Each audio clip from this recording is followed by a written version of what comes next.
go! Happy Tuesday, everybody! 2 days in a row is right, Puggy. Good grief, man. Oh, tonight we're gonna be doing some grindy stuff. Last night was a lot of fun doing a little bit of creative stuff and things. And my torches are already going out. Oh my gosh. I didn't charge them. I forgot to charge them. Because, you know, we streamed last night and they went dead. And they powered back on just like 15 minutes ago. And now they're already dying. So the torches are going to dim. We'll see. We'll see.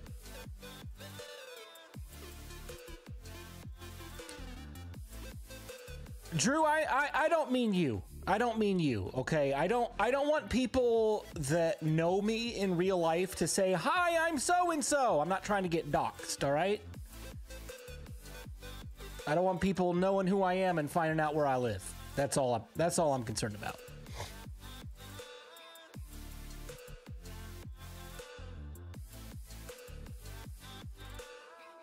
But anyway, guys, last night we got a ton done in the creative test world. Prowl and I hung out for a few hours and we worked on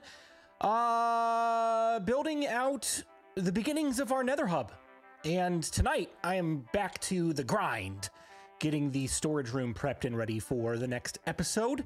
We'll jump into the test world here in just a couple of minutes so that you guys can see, if you weren't here last night, so you can see the next build.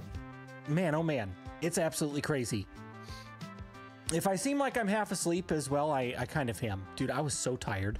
I took my son to basketball practice tonight, and I was like half asleep. I took a 15-minute nap after I got him in bed, and then I hit the go live button. So I'm still waking back up. Oh, man. Yeah, Asher, that's great. Tell him I said hello. Please do. Lives in a van down by the river. Isn't my van nice? Don't you love my van? It's very spacious. It's like a TARDIS. It's bigger on the inside. This is just the passenger seat right here. Anyway, before we get diving into what we're doing tonight, let me say hello to everybody that's here. We've got Puggy, B Silver B, Crisscrossed, Ron Bent, and 10 DV Mayhem over on the Twitch side of things, and then over on the YouTubes, we've got Asher Tony Films, we got Chomps, we got Classic TV, Fan, Dark Matter, Donnie Stacy, Fan Colts. Oh man, boy, am I a Colts fan again after that horrific game on Sunday. Oh, I wanted the Chiefs to win. I was a Chiefs fan for one day. Now I'm back to being a Colts fan, just like Donnie. Drew Almy, hello. Gregory, hello. John A, Josh Posen, Mary Stack, Mr. Chips, Nambigazu, Pop Snuffy, Psycho, Puggy on YouTube as well, and Terry, the Meek is here. Thank you guys for showing up for night 2 of me hanging out playing Minecraft. Maybe we'll stream again tomorrow. Who knows? It just depends on what we get done tonight. I'm not streaming on Thursday, though. I'm not even going to work on Thursday night. I'm going out to see the new Captain America movie. And I think my wife might come with me this time. I usually go to the movies alone during the week. But it's Valentine's Day week, and she might come hang out with me at the movies, which is going to be great. It's going to be great. And then Friday is Valentine's Day, so I'll probably just hang out and not do any work. No stream tomorrow. I need sleep. Okay. So, Puggy, we're going to stream tomorrow just so I can force you to stay awake. I'm not even going to do anything. I'm just going to hit the go live button, and then you got to be here to moderate. Just to make sure nobody says anything weird. Okay. Cool. Thanks. Josh, I love your channel. I'm subbed. Thank you so much. I appreciate that. So here, let's jump into the creative test world, and I want to show you a couple of things. I'm telling Nick on you, Blue. Oh no, don't do it. Please don't. Okay, so this is what we worked on last night, and then Prowl worked on some of this today, and I kind of threw something together as well. just to kind of, you know, give some ideas, get some traction going. But basically we are, if you missed last night, we are building a nether hub that is themed around the Minecraft Legends game. If you don't know what that is, it got canceled after a year. Not even a year. It was like 8 months. 8 months and that thing got the axe. I thought it was fun, but I don't really play a lot of RTS real-time strategy games. But it was a little bit repetitive. But people who are like diehard RTS fans hated it. And I'm, you know, that's sad. It's very sad. So we're going to make a little bit of Legends live on in our world. And we've got some of like the power towers and stuff that were in the game. We kind of modeled these after that. We got the well in the center. We might do some shifting around of the blocks. We might not use the prismarine. We haven't decided yet.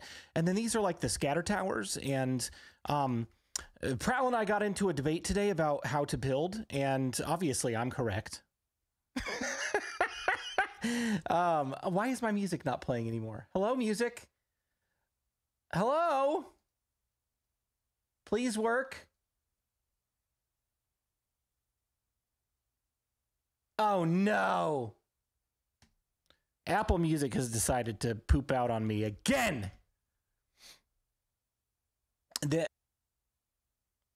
Hello, is everybody here? Did you lose me? Am I still here?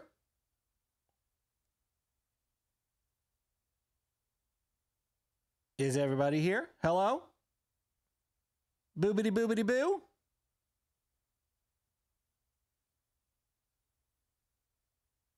Somebody confirm if I'm still alive. Am I still live? Yes? Okay, so I accidentally blamed Steve Jobs without good reason. Apparently I had a drop in network because my OBS dropped 100% as well, but we're still live. We're good. Okay, let me see if I can get the music playing again. Sorry about that, Apple Music. You're great. It's working. It's working. Anyway, we had a disagreement today about how to build. And Prowl's like, it's too busy. And I'm like, it's too boring. And that's pretty much how it went. So we have different building philosophies and we're going to meet in the middle and find something good. He went outside to shovel some snow and was like, you better not turn my build into like a giant hot dog or something. Twitch is down. Okay, I'll bring Twitch back up. Thank you, Puggy. Bringing it back up. Hello to the Twitch crowd. Sorry about that. We had a little bit of a drop in network, but we are back. Okay, we're good. So instead of making it look like a hot dog, you know, obviously he shoveled some snow, so he shoveled it right into his build. And it says, Burr, looks like you've got some more shoveling to do. And I gave him a Rudolph nose as well. Rudolph the Red-Nosed Scatter Tower. And I changed the top of his antlers as well. So, take that, Prowl. And shush! That's all I gotta say to you. That's all I gotta say. Waiting for the ban. I'm not gonna ban you, Terrabin. Even though you banned me on Prowl's channel today for, what was it, a minute? Anyway. All that goes to say, Prowl and I will figure out a good solution, a good happy medium. I did a little bit more tinkering, and I simplified some of the stuff at the top, and I made the bottom a little bit more complex, and I think this kind of looks pretty cool. Add some dimension, adds a little bit of flair to the bottom half of the build, so it's not so flat, but oh yeah, oh yeah, oh yeah. Enough of that for now. You like the changes? Good. I like him too. I sent Prowl a screenshot, but I think he's been busy. I think he went snow shoveling, and then he went to play Stardew Valley. He's playing Stardew Valley right now. Oh, I just realized my game sounds are off as well. Here we go. Oh, you can hear stuff now. All right, so if you missed the stream last night, I showed this off. This is my invention that uses like a couple of mechanics that some other YouTubers have used in the past, and I have made some improvements on them. The main thing being categorizers. If you've never done a categorizer before, essentially all you do is you put one of each item into a chest and then some filter items so it doesn't, you know, deposit or pull anything else out.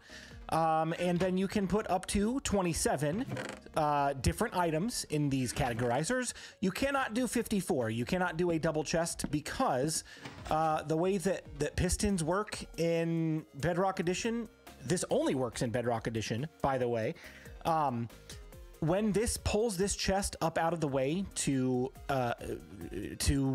enable the overflow protection, it will break the double chest, so it will leave the right side of the chest right here and pull the left side up. When it pushes it back down, if the storage becomes empty, it does not relink the double chest. It's really weird. I don't know if it's a bug. Actually, I guess I could try it. There's been an update today. Maybe there's something that changed that fixed that. Here, let's try it real quick. Let's break those. And I'm gonna grab just some oak planks and I'm gonna toss one. I guess a chest will work. We'll toss one in there and we'll toss one in there and it pulls that up. Okay, see, it breaks the chest, which is what it should do. But will it replace it back together? No. So it will not retain the double chest thing when it goes back down. So it's not even worth doing. So 27 different items in this item categorizer. It's very, very cool. Let me show you how it works. This is what we're going to be building and making space for tonight. We've got a lot of digging to do because as you can see, this is a big honking build. My goodness. It is 20 blocks wide from front double chest all the way back to the back bumper right here. 20 blocks by, I believe, 15. 1, 2, 3, 4, 5, 6, 7, 8, 9, 10, 11, 12, 13, 14, and 15 to the top of the door. So we wanted a couple extra blocks of space, but we got plenty of vertical space in the world. Here's what happens. So if you get a random bunch of items here at any random value, you can take them and dump them into the input chest. This input chest is going to trigger a couple of different things to happen. First, it's going to trigger a minecart to deploy from this dispenser, and it's immediately going to pick up 4 bows and no more, no less. It's going to pick up 4 bows every time and then launch the minecart forward, and it's going to trigger this to start the repeater clock. So this repeater is going to count down to when this should extend and push the honey blocks forward to connect with this track. When that happens, there should be 33 items, no more, no less, inside of the minecart with a hopper. And those 33 items are going to all be the exact same thing because there's only going to be room for 1 slot to pull anything out because of the bows that are going to be taking up the other 4 slots. When the minecart goes forward into the water stream, it is going to pull out an item if it matches. If it does not match, let's say that this minecart has wool in it, there's obviously no white wool in here, so it's just going to pass on by. And then there's no white wool in here, so it's just going to pass on by. Same thing. And oh look, we found the wool category. It's going to pull this wool out and then trigger this piston to push the minecart forward. It's going to drop the minecart, deposit the bows, which will get returned to the front of the system, and then it will go back up here, and then the minecart is going to go across this hopper right here and return the 1 wool back to the item sorter. So then it goes right back into that slot, and the minecart makes its way up to the top, and then double hopper drops items here and here to double unload the minecart. And then once the minecart is empty, this back hopper will be empty and it will push the minecart forward and return it back to the start to pick up some more items. So that is like the very basic overview of how this works. There's a lot of circuitry here. There's some fail safes, overflow protection, that kind of stuff. So if we toss all these items in here, you're going to see some magic happen, and it's really, really cool. And this took me like literally all week long last week. I spent every night working on this, and this was like one of the iterations. This was one iteration. That was another iteration. And all of these I like stress tested and ended up failing. The overflow protection was the biggest hassle on this entire thing because it was toggling this forward when the overflow protection was going off. and it was either blocking minecarts in the water stream or bumping them into the wrong lane. And so it took so much like engineering and redesigning to get this to work. So yeah, it was just a big old pain in the butt. Do you have your light on? Your face seems dim tonight. I do have my light on. It's over off to the side because I'm trying not to like have it in front of me so that it's not like on my logo back there. I really need to get another light. I'm saving up for a couple of the key light minis that Elgato has to offer because I want to hook them up to my Stream Deck. This thing up here is just like a $30 ring light from Amazon, and there's like a button that I press to turn it on and off. I can change the color. Look at that. So I guess I could brighten it up a little bit. I just don't want to look too like pale. But yeah, so anyway, this is really fun. It's really fun to watch. That's a little concerning why that minecart landed before that other one was done. But nothing got broken, so I think we're okay. Yeah, so it's fun. Like by the time this minecart's ready to go, this one's ready to land, and it just keeps unloading all the stuff. And as you can see, all of the items are in the correct chest. All of the items are in the correct chest. All of the items are in the correct chest except for that. We'll ignore that for now. I don't know what happened. I might have messed something up.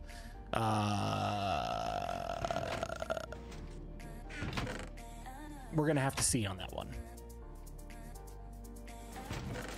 It's still in there. Maybe that was like leftover from some testing I did. I don't know. We're gonna say it works. Shh, don't, you didn't see that. You didn't see that. It's okay. The other thing too is that these are not one wide tileable because the only way I could get this to work and not like end up toggling that blue wool is to use redstone dust in the design, because you have to do like magic things with torch towers and stuff. That's the only way I could get this to work. So it's not one wide tileable from a slice perspective, but I was able to make it one wide tileable from a chest perspective so that this chest and this chest are both pulling from the same slice. And then we'll put chests here, chests here, chests here, chests here. So we'll have plenty of storage for the system, and it's going to be great. It's going to be great. Beds be janky now, less it's just on my single player world. Wake up kind of in the ground a little bit. Really? Here, bed. And time set midnight. Let's see what happens. You may have misdirected one of the hoppers when you were messing with it. Oh, that's probably it. That's probably it.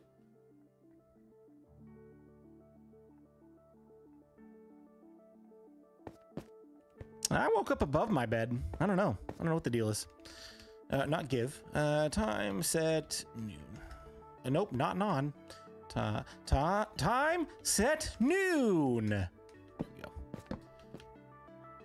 Let me double check those hoppers. Thank you for saying that. That actually might be the problem. That one's facing forward, forward, forward, forward. That one's facing to the side. That one's facing the correct direction. Yeah, they're all going the right way. I don't know what happened there, but that was the only one. So I gotta believe that was just a fluke because there's nothing else that's off. Everything else is in the right spot. We're good. We're good. So this is what we're going to be building in the next episode. And again, as you can see, it is a monster of a build. And this is only 4 slices, 4 items, or 4 item categorizers. So 4 categories of items. And I'm going to build a bunch of these. I'm probably going to build at least 10 times this, probably 40. We'll have to see. But let's jump into the guide world.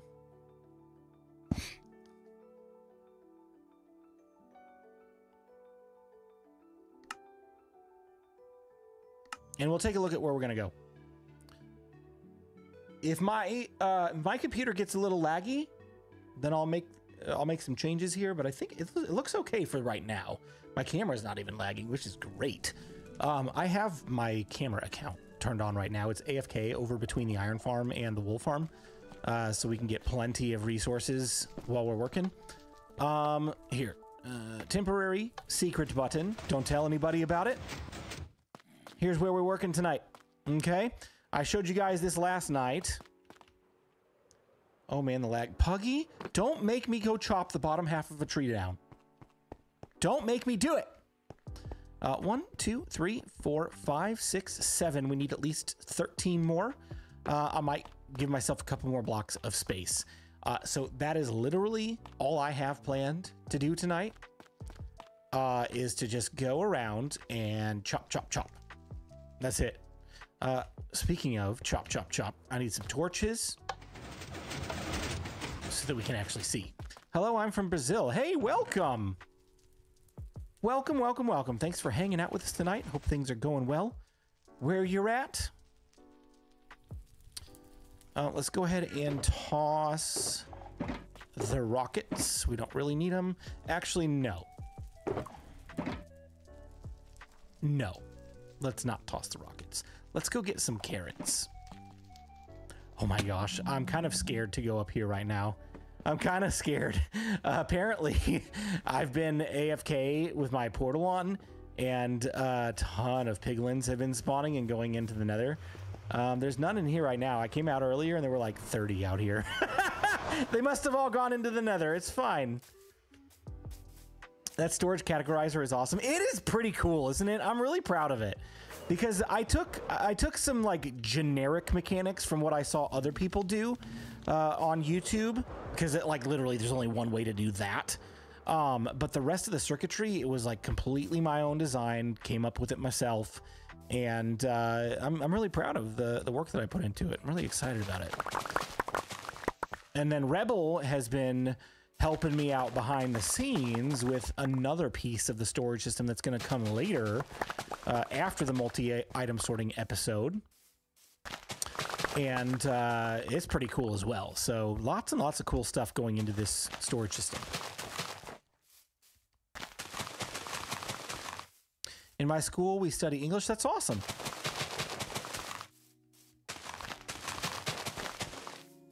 What's up, Goose? How you doing? Master Timo, BluJay was so caught up in the question of if he could, he never stopped to think if he should build the redstone monstrosity. Yeah, exactly. Exactly. I'm not gonna lie. I was one attempt away from giving up. And I was like, you know what? I'm gonna give it one more chance.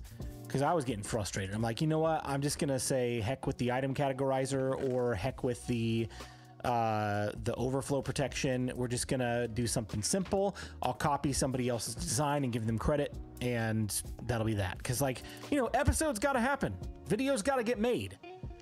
But also, the Bedrock Guide, the whole purpose of the Bedrock Guide was for me to challenge myself to try new things and try hard things and succeed at hard things, even if it takes a long time. And I'm really glad that I pushed through, because I was very close to calling it, you know, hey, let's just do something else.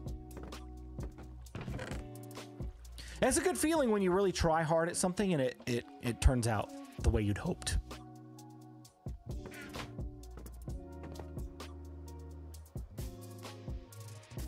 I was talking to Sky earlier. She pulled some stuff from Java that might have made part of mine easier. It's definitely more fun doing it all from scratch. Oh, 100%. You know what you should try? A raid. So I can get some totems. Oh my gosh. Next time I go to the nether, I am not going in there without a potion of fire resistance, because apparently you can't fly out of lava anymore. They nerfed that without telling anybody. Like, I knew when Prowl dug that stuff out from under me last night. I'm like, oh, it'll be fine. I'll just fire some rockets and then I'll fly out of the lava. It's not a big deal. And I'm sure he was thinking the same thing. But also secretly hoping that I would just, you know, flub it and die. And it turns out you can't fly out of lava anymore. They took that out of Bedrock Edition. What in the world, dude? You can if you get down to the floor? Oh, you see, it never used to be that way. You used to be able to extend your wings and fly out from anywhere. Bro, you need tacos, not golden carrots. Dude, tacos are great. I love tacos. Ah!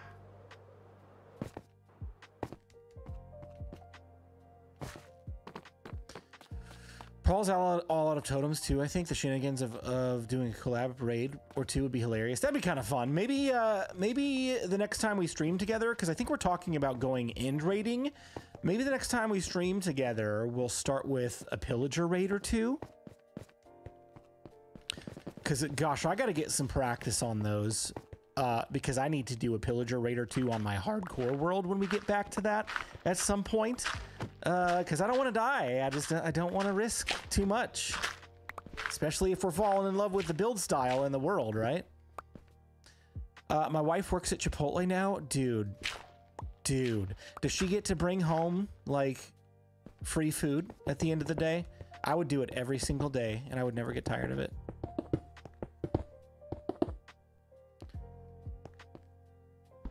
Needs to be Chipotle burritos, not tacos. Yeah, you know what? That's a great idea. That's a really good idea. Just a foil wrapped burrito.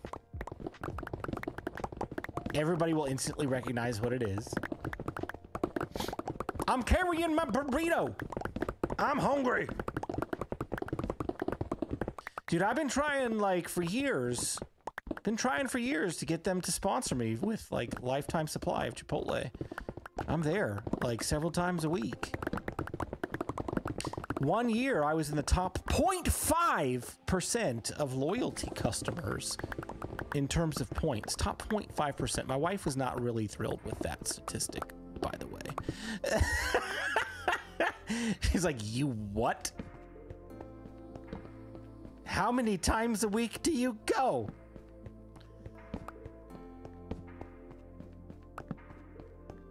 DM with a pic and I'll see what I can do, Blue. Oh my gosh, that's so funny.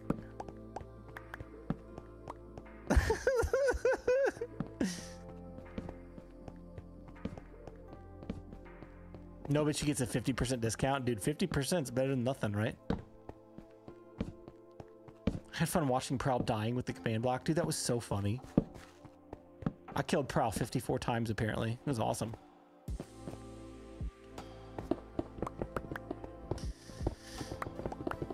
I have a pack that turns bread into baguettes, almost like Chipotle, right? Yeah, dude. It's like Panera or something.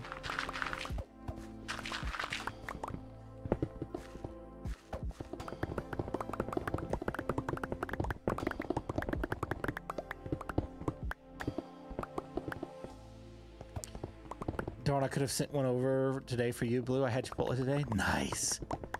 Process on stream today, it was far more funny from your point of view. I solidly agree, watching him ragdoll around. Dude, it was so funny. If you haven't seen the clip, you gotta go watch it. It's somewhere on my Discord. For him, I'm sure it was just like respawn, instant death, click respawn, instant death, click respawn, instant death. I'm sure that was not funny for him. Your digging sounds are competing with my digging sounds. Here, let me turn them up real quick. All the way!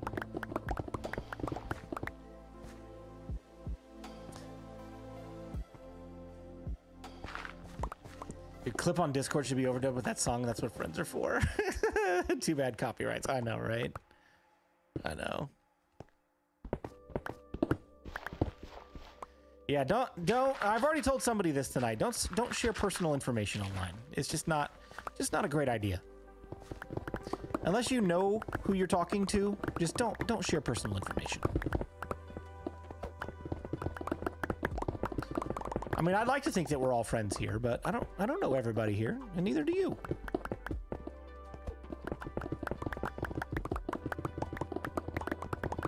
Hi, bro. I'm a big fan. Hey, thank you so much. I appreciate that.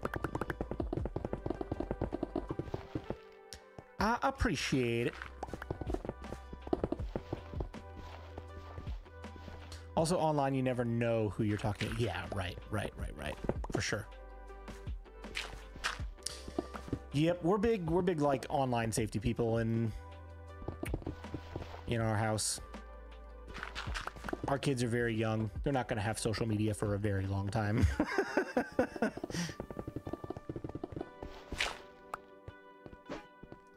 Could be a psycho. Oh my gosh. You know that when somebody names themselves a psycho, they're not actually a psycho. It's like the people who think they're crazy aren't actually crazy, but it's the people that don't admit they're crazy are the ones that are crazy. So, Johnny, that's what YouTube Shorts are for. You don't get the copyright so much as it's like revenue sharing or something like that when you use music in Shorts. Yeah, for sure. In Brazil, it's almost midnight. It is like 10:30 here. So we're not too far behind. Not too far behind you.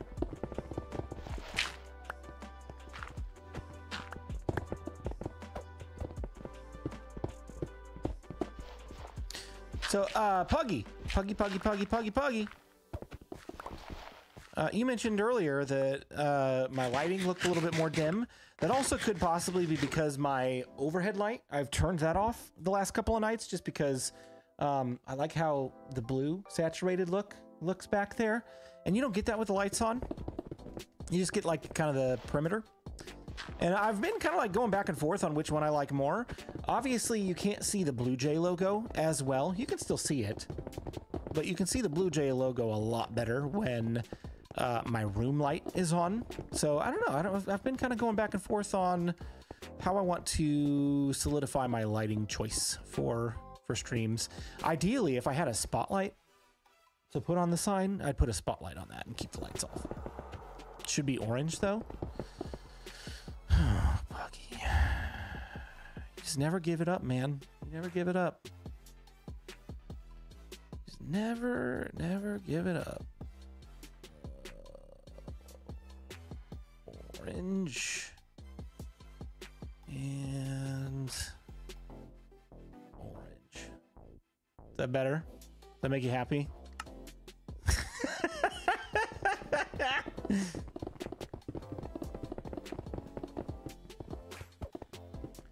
See, now we can see you. Yeah, but then the background's not blue for BluJay.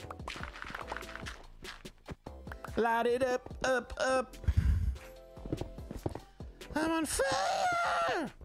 That should have been what was playing last night while I was drowning in lava.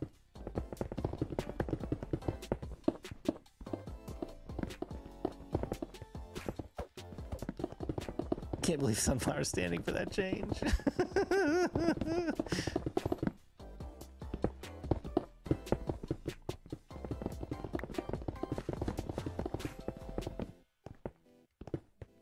You could have said red.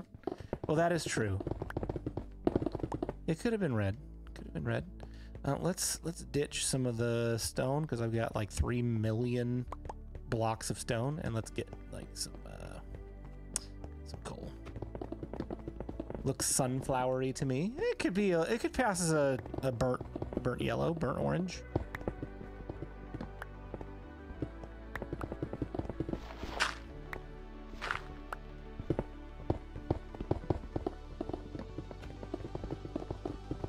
So once I have the sides dug out, unless I'm planning like an offshoot room, which I might do, we'll see.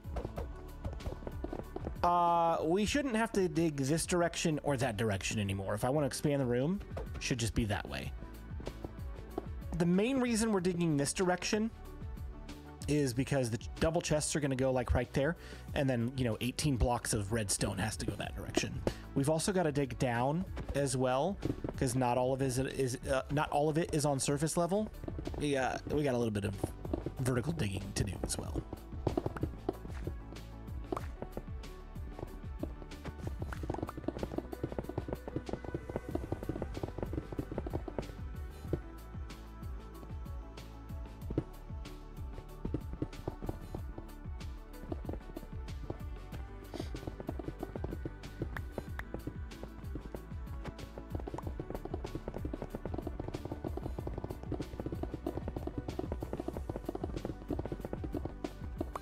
Nope, I don't know who that is, honestly.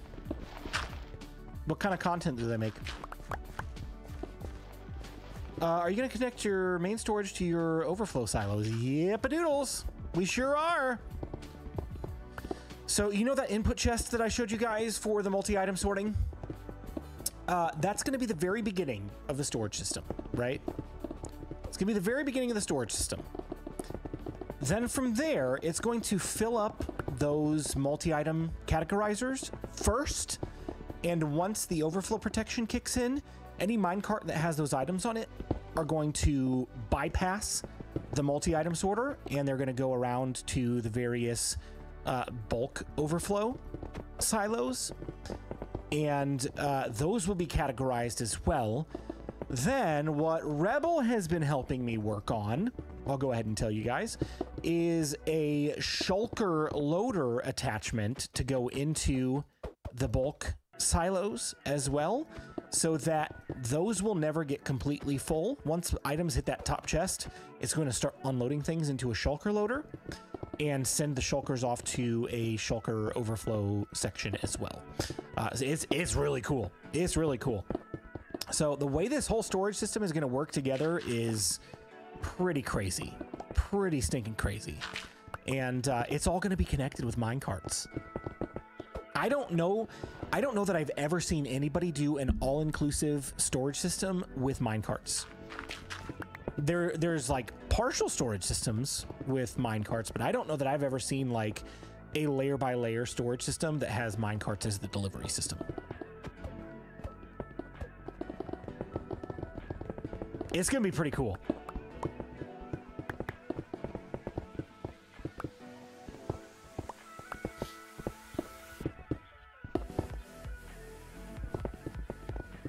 Should probably light this up once we get to this last pass here, because we're far enough away from that side of the room now that stuff can spawn, and I don't really want stuff spawning over there.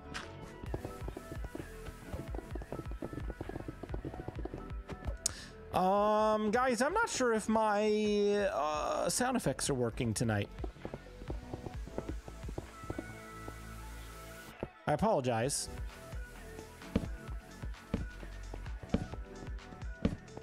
I've been thinking about the stream experience as well and trying to revamp it again sometime soon. Not with anything near as complex as what I tried before with like custom animations that you guys could trigger and things like that.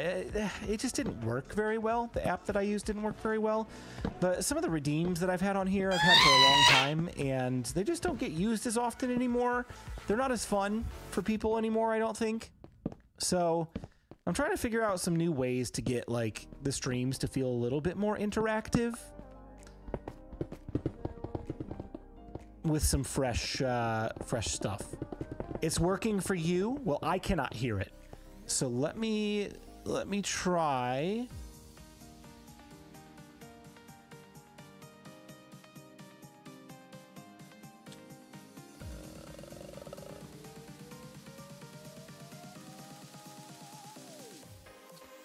me try this off. And then on. Redeem. Whoopsie.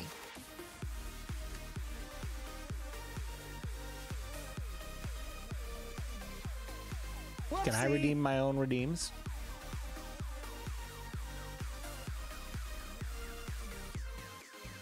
I didn't hear a thing. It didn't work.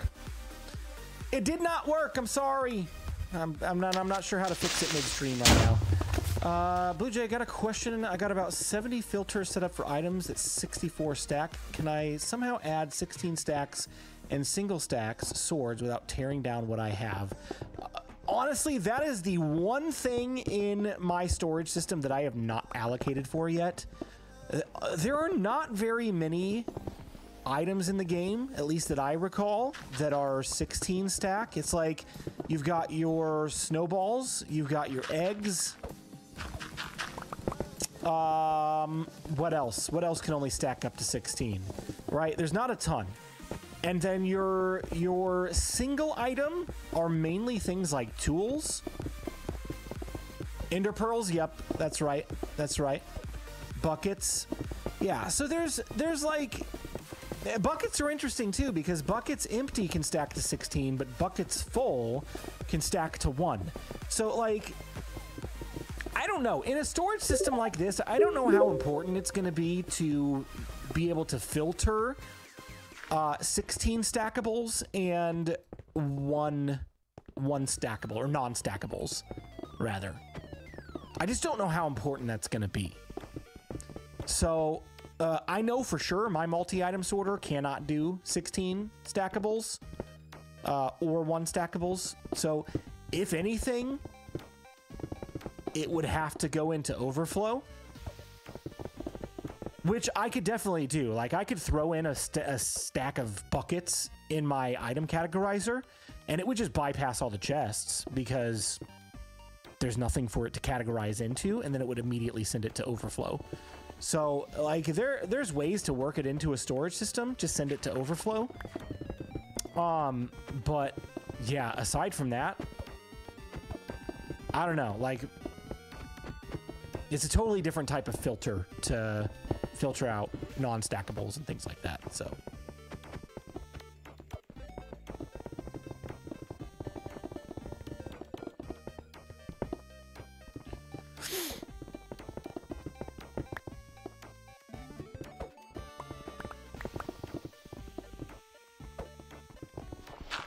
you can still use a standard sorter to do those.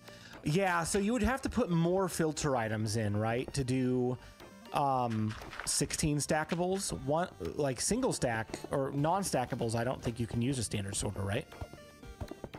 Fixing the sound alerts is in the mod chat. Thank you.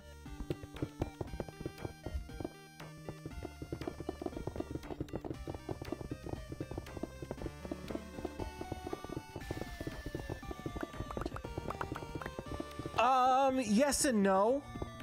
So for like, for example,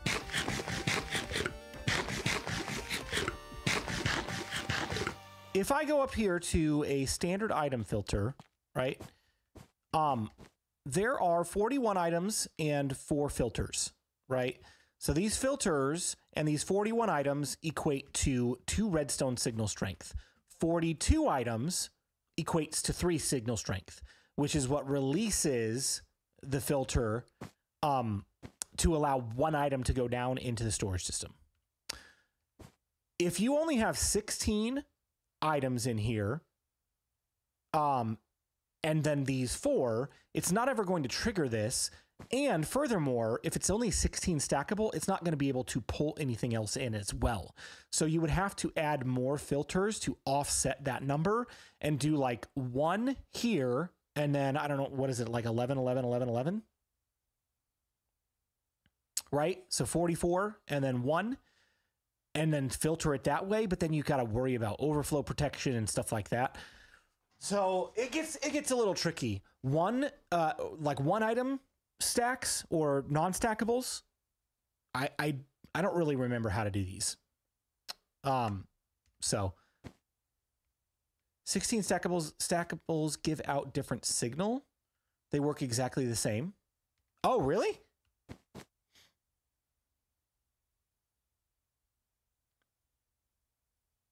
Now I'm curious. I can't get on a rabbit trail.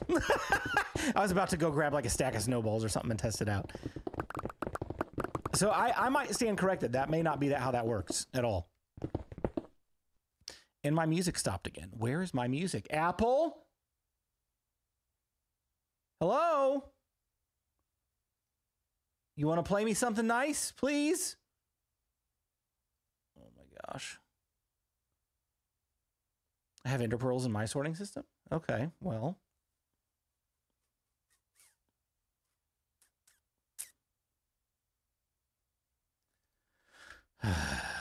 Dude, I'm over Apple Music. It's nice to have on my phone. I like it because it integrates nicely with iPhone, but pain in the butt.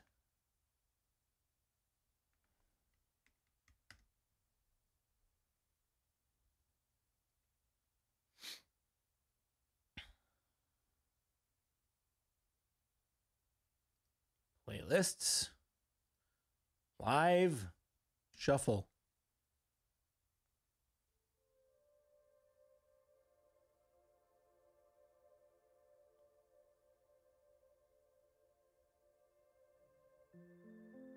Okay, it's working again. I don't know, man. Like, weird. I'm not sure how to sort tools automatically. It's been such a long time since I've done a non-stackable filter. I don't remember either. I would have to go back and look at, like, I had one on my old gold farm from Bedrock Guide Season 1, but I don't think I've done one since then, and that was like 4.5 years ago. It was a while. It's been a while.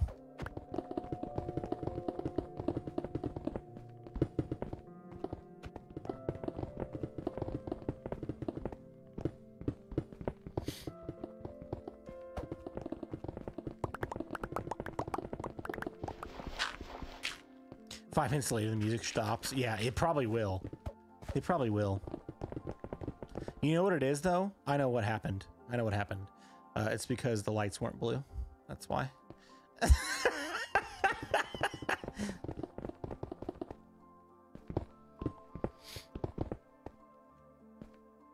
Legitimately, that's what it was. It's like you don't have the right mood for the music. You gotta change the lights.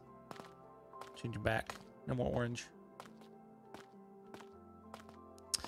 All right, I took a few stacks out of here. Let's go throw everything else into bro. And on that note, I'm out. Have a good night, y'all. Are you actually leaving or are you just joking? If you're actually leaving, have a good night, buddy. If you're not leaving, then stop it. Maybe.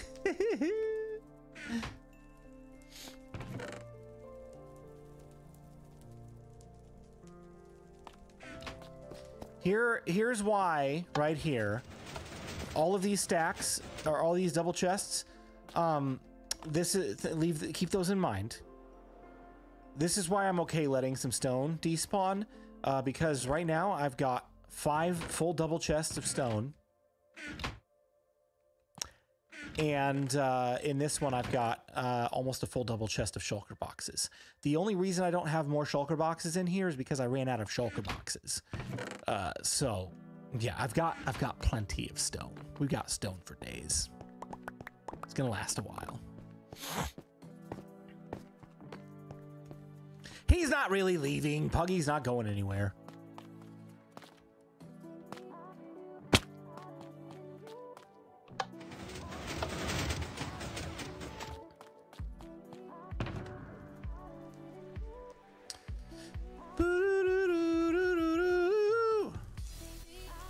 Don't really need the axe for this job, so we'll put it away for now.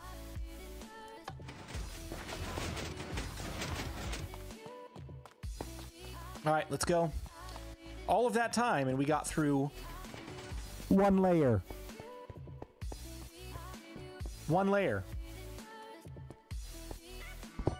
I'm telling you, this is going to take a very long time.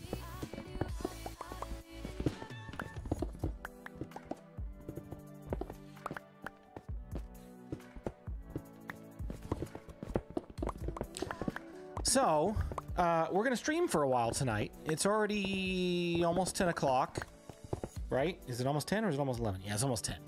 It's 9:30 right now, or 9:50 right now. So, we'll stream for a little while tonight, as long as I'm feeling up to it. I've got a little bit of a sore throat, which is a little concerning, because everybody in my family's been sick. And I've had a sore throat for a few days, but it's not really been bothering me. It's a little worse today. Stop!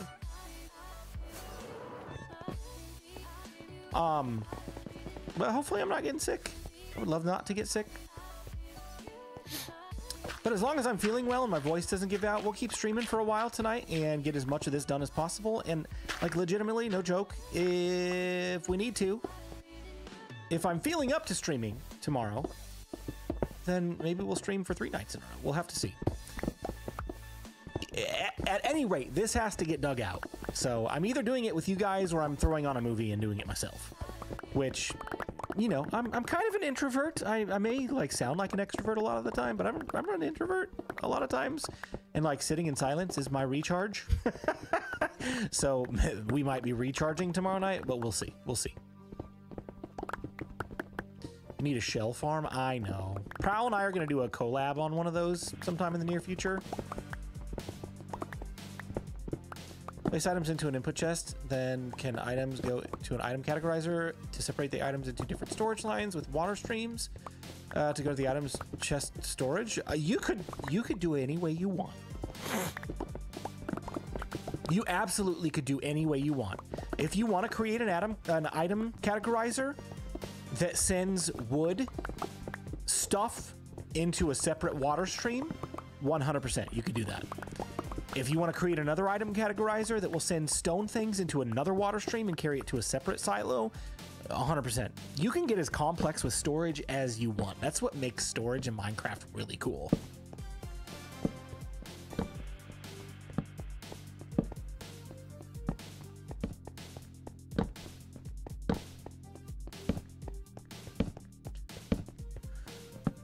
Three nights, you're spoiling us, Blue? I know! Well, if I'm not going to get a video out this week, I may as well do some streams, right? Give you guys something to watch.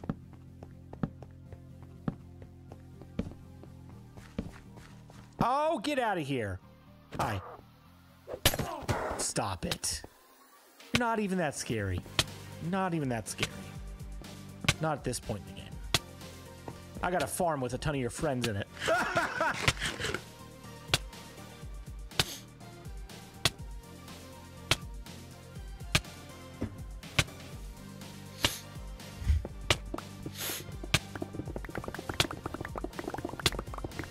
We just need to go back to our farm. I know, right? What are you doing here? Go get me some redstone.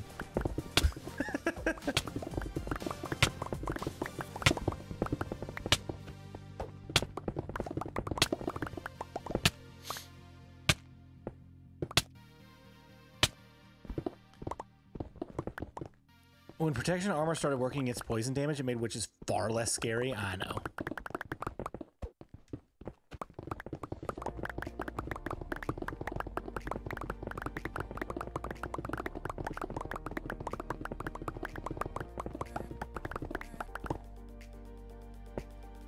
I don't know why I put that back in there. We're going to dig that out here in about 30 minutes when we get done with this one.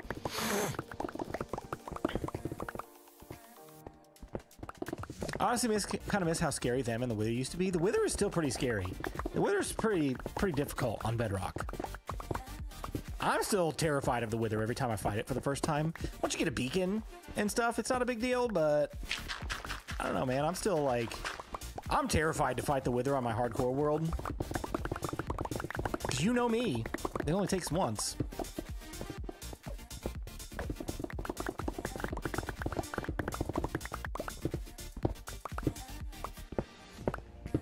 I hate taking down the end pillars. It just takes too long. Yeah, it takes a while to dig those out. Get a beacon, though.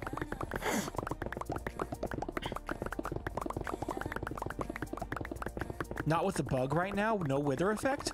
Oh my gosh, then I need to go fight it ASAP.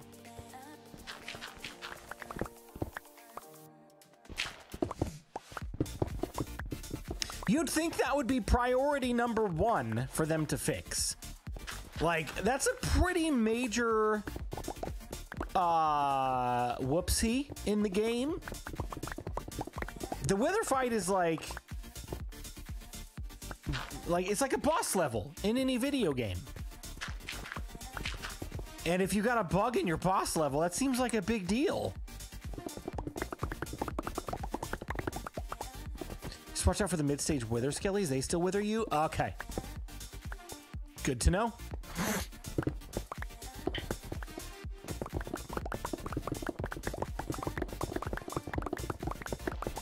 Eat and keep an eye on durability. I know generally how far I can get through these walls on one tool. It's getting shorter and shorter because we're expanding, right? But I can generally get through 2 full rows on 1 tool durability. But I think that this is probably going to push that to not be possible at this point because it's getting pretty low already and we're not halfway down this wall yet.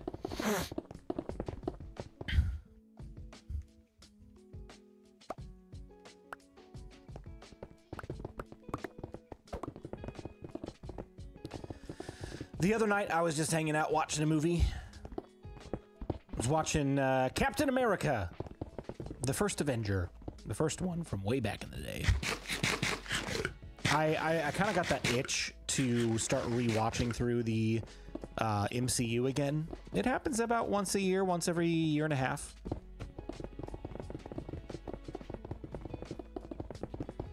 And I'm hoping, man, like I'm hoping and hoping and hoping that the next few movies are going to be good. I'm not going to lie, I don't have a ton of hope for the next Captain America that's coming out this week. It could go either way. It's gone through a lot of reshoots, which leads me to believe they didn't have a story worth telling. So they were like, let's fix this, and let's fix that, and let's fix that. And just like, that does not give me good warm fuzzies about watching it on Thursday, but we'll see. We'll see. Thunderbolts looks fantastic, and Fantastic Four looks fantastic. I'm excited for both of those movies. The trailers give off, hey, we're back vibes. But we'll have to see. I don't have great feelings about Captain America, but this was also like filmed kind of close to post-pandemic. So when things were just kind of getting back on their feet, and then they reshot and reshot and reshot and rewrote and rewrote and rewrote. Which is why it's delayed and taken so long to get out. But I think it's like the last project that Marvel had that was under that pandemic timeline. So I don't know. We'll see. We'll see how it is. I mean, Harrison Ford's great too. So like, I'm curious to see how he is as the Red Hulk.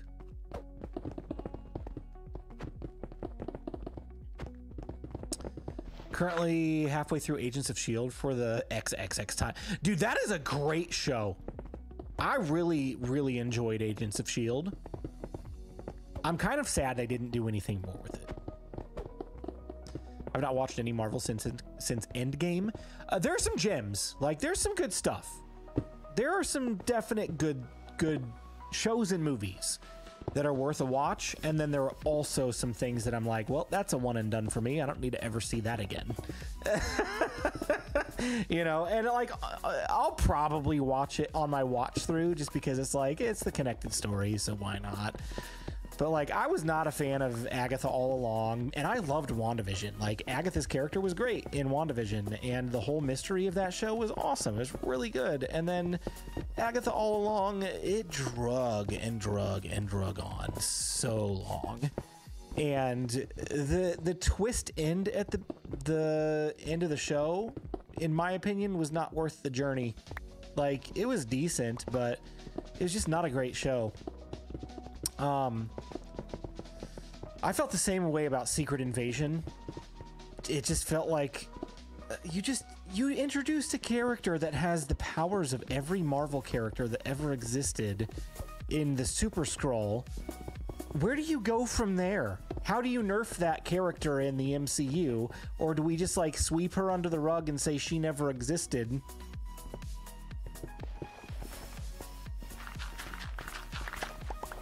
And then that's that. Like, ugh. She-Hulk was another one. Like, there were definitely some like highlights in that show that made it funny and interesting and fun. But overall, it was just like a little bit of a tone shift from the rest of the MCU that didn't vibe with a lot of people.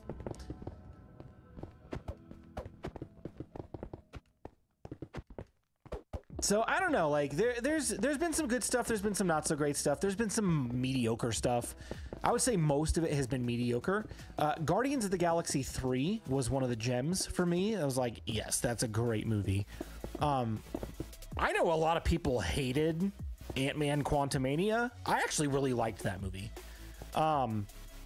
Same with Multiverse of Madness. I really liked Multiverse of Madness, but I could see why people didn't like it as well. Black Panther 2, Wakanda Forever, was gut-wrenching in so many ways. You definitely felt things in that movie, and I really liked that one. So yeah, there's definitely things worth watching at least once, and there's other things you could skip over. The Loki series, top tier. Top tier. They did such a good job handling that character. post Endgame, even though if you've watched Endgame, you're like, how is he still alive? Or Infinity War, rather, if you've watched Infinity War. You're like, I thought this character was toast.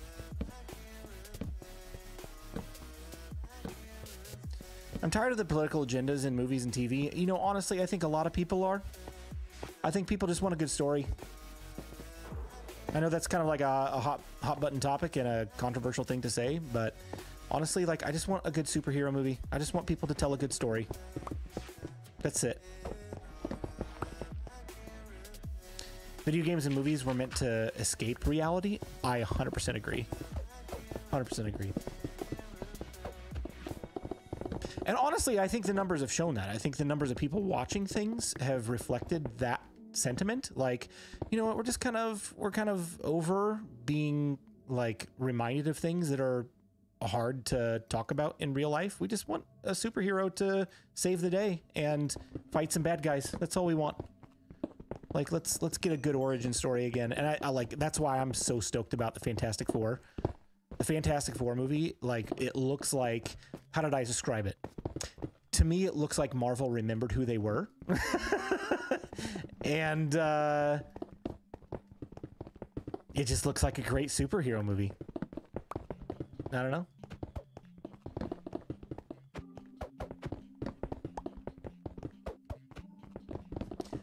The one movie I can't wait for is Doomsday. I'm so curious about that movie, dude. Like, on one hand, I was really excited when Robert Downey Jr. unmasked himself as Doom. Like, I'm like, no way, they're bringing back RDJ as Doom? That's going to be like the worst moment for Peter Parker when they put them on screen together. It's going to be the absolute worst for him especially, and for everybody else. Like, it's going to be terrible, and it's going to be so interesting to watch. However, it feels rushed to me, if I'm being honest. It feels rushed.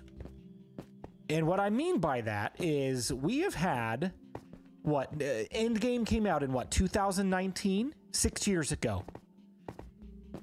Avengers Endgame came out 6 years ago.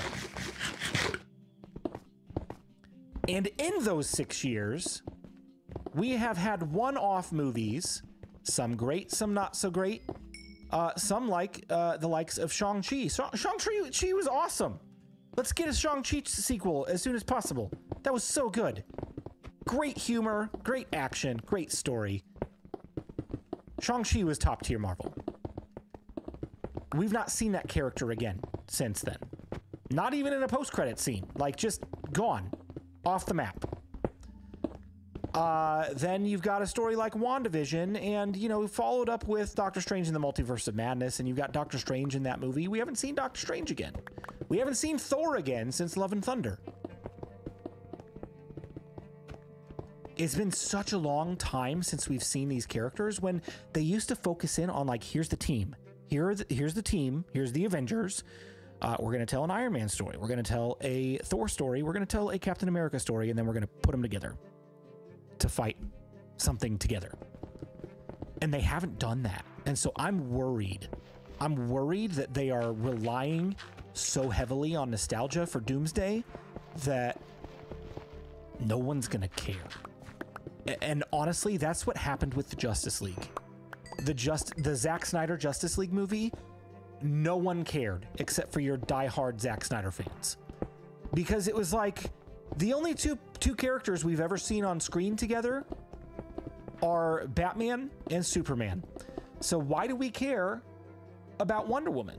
Why do we care about Cyborg? Why do we care about Aquaman? They haven't had their own movies yet, but they're slamming all these characters together into a mashup superhero film where they're supposed to fight and overcome this obstacle together, and there's been no backstory set up for it.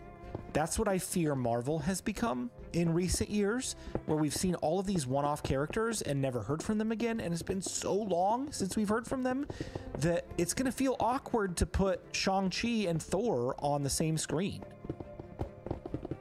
I don't feel like it's going to work, but The one hope that I have that they're gonna make it work is the Russo brothers are great at what they do.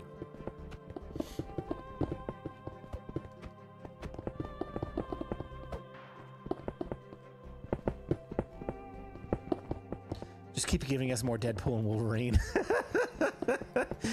I mean, that was a pretty good movie too. Like, I could do with a little less crass, like,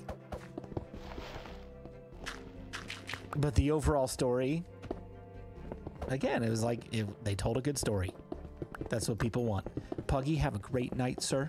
Thank you for hanging out. Get some rest. We'll catch you later.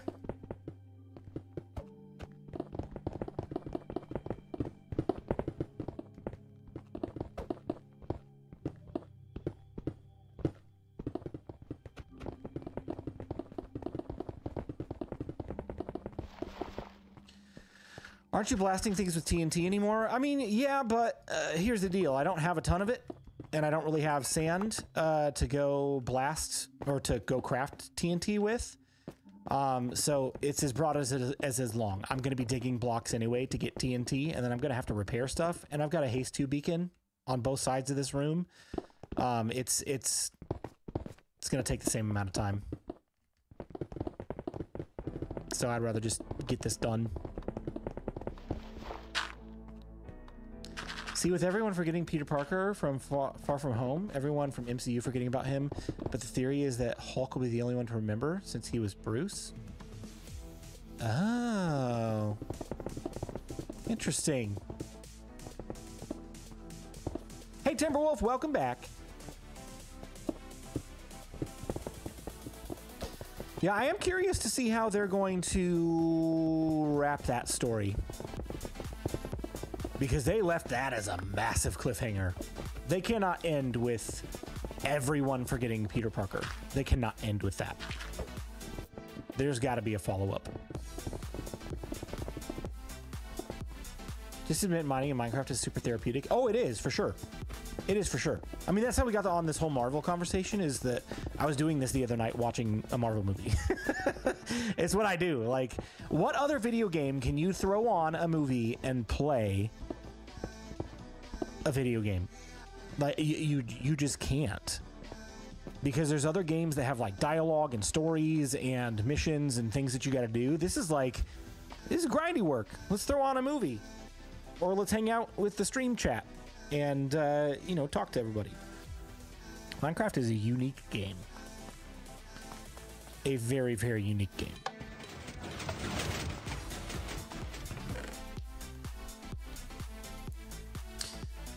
All right.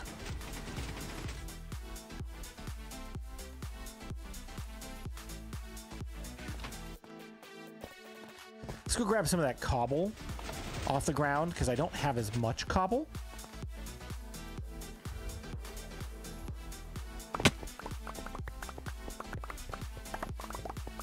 What do you guys like to do while you're playing Minecraft doing grindy work?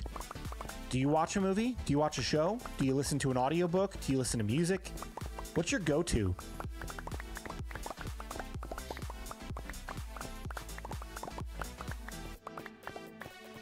I enjoy playing as much as I enjoy playing as I watch you playing, Blue. So watching Minecraft while playing Minecraft, I do that from time to time. I'll throw on a Minecraft streamer video.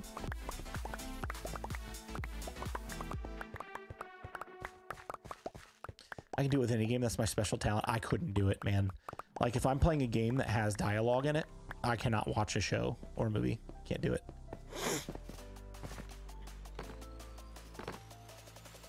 I've only watched the post-Endgame movies once, so I've forgotten a lot of the storyline.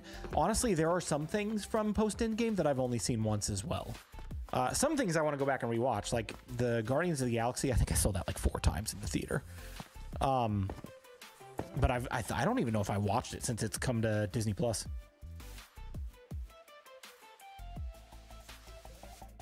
Usually I try to enjoy the immersion and just get lost. Fair enough. I rewatch TV shows and movies a lot. I do too. And I think that habit formed when I was in college because we didn't really have streaming services when I was in college. They were just starting to become a big deal.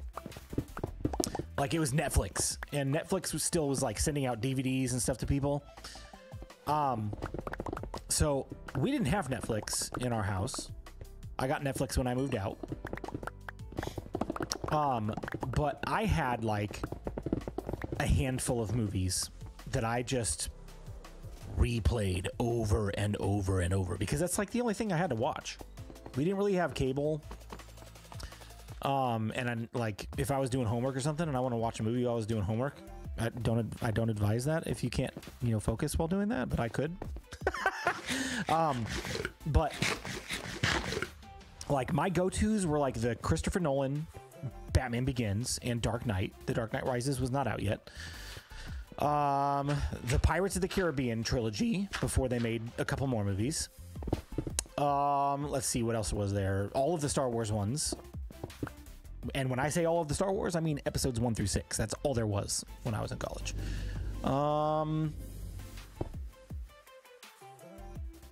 Those were like my main go-tos, honestly. That's about all I had to watch. And I just watched them over and over and over. All the time. I'm still shocked red boxes are still a thing. I know, dude.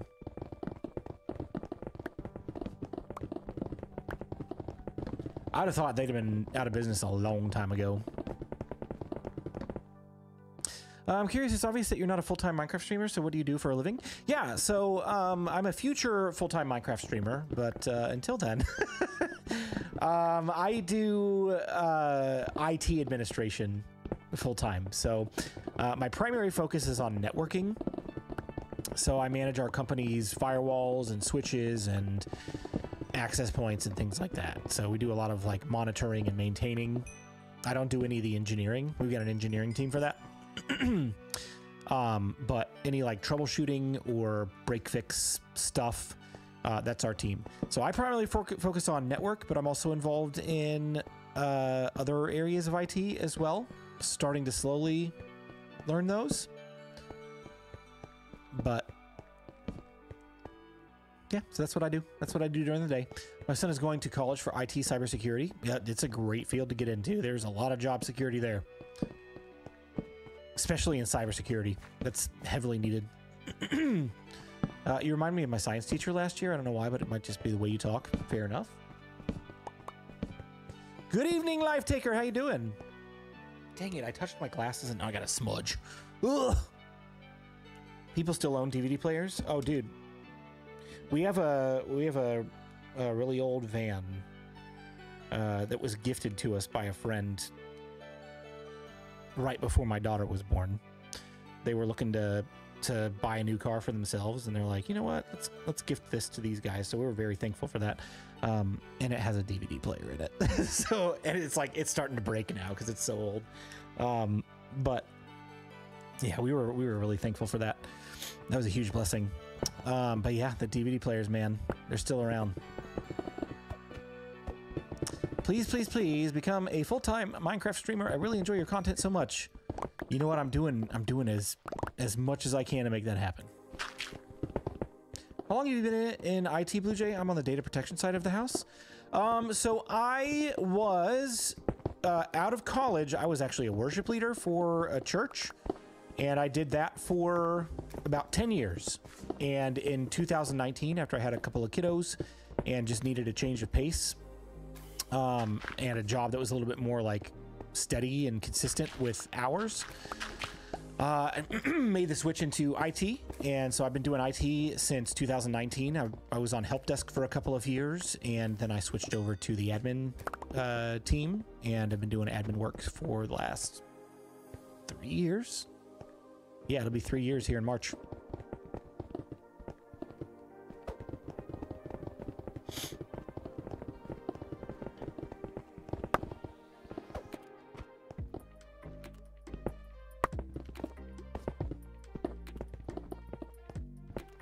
You've been looking to get out of that into YouTube full time? I mean, you know, it's the dream. It's the dream. I mean, good grief. I would love to like create content all day long. That would be just a fun job. I don't hate like IT. I like doing it. It's fun. It keeps you interesting, or it keeps you interested because there's always something new to learn. But who doesn't dream of being their own boss and setting their own hours? It's like owning your own business.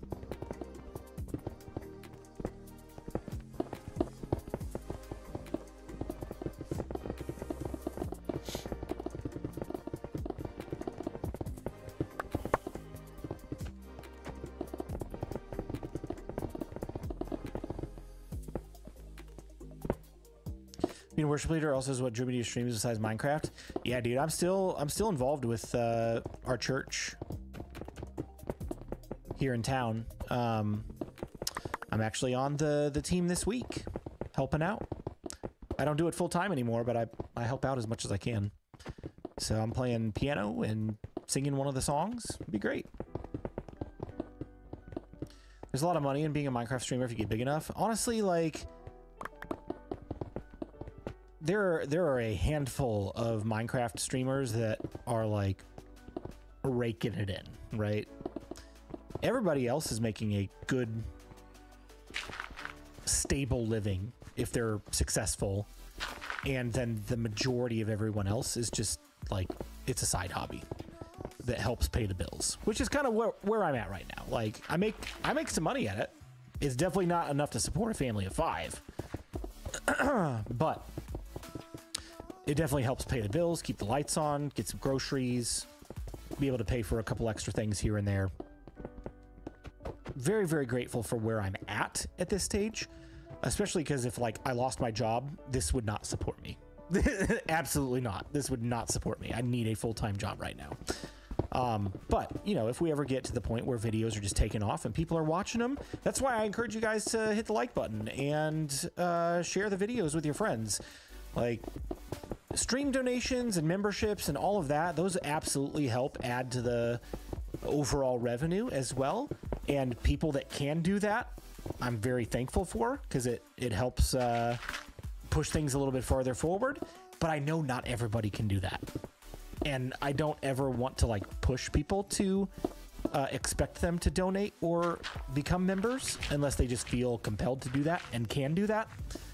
But what I can compel people to do is watch every video that comes out and like every video that you watch, and comment. If you can comment.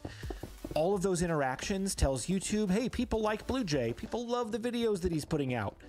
Let me recommend those to more people, and the more recommendations you get, obviously that snowballs into more views and ad revenue and all that kind of thing. So the most important thing you guys can do is share the content. The market is saturated. It's so saturated.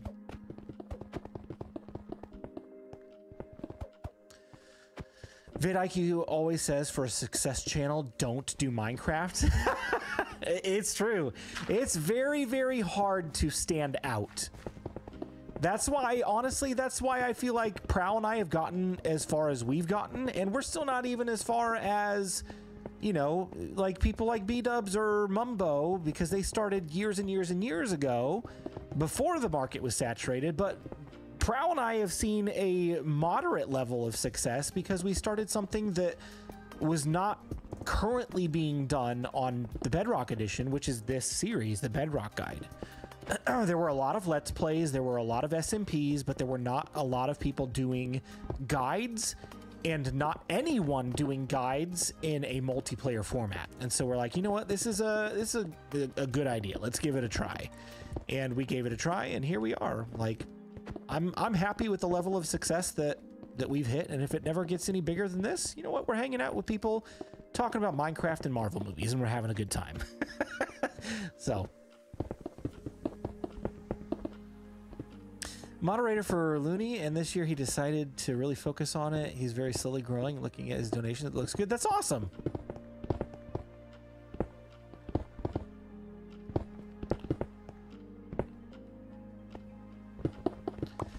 Yeah, a lot of your major content creators in the Minecraft scope as well are Java players, and for good reason. For a very long time, there has not been any competitive tools for Bedrock Edition for creating consistent content.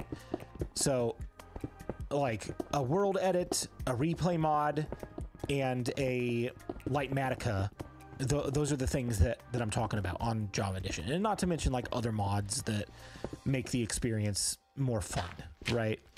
There's not been that kind of option for Bedrock Edition until recently. So we've got World Builder now as an add-on from Orville Studios in the marketplace. I will never do anything in creative mode when testing a build again without implementing some sort of use of World Builder.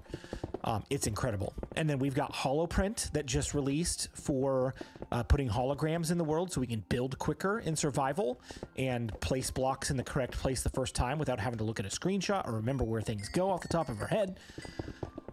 So that's huge. And then the only thing missing now is like a really good replay mod. There is an option that's available right now, but it's a little bit clunky, and you basically have to like dig out and build what you want and then stop the capture, and then it like puts all of the blocks back in, and then you have to record and then watch yourself do it all over again.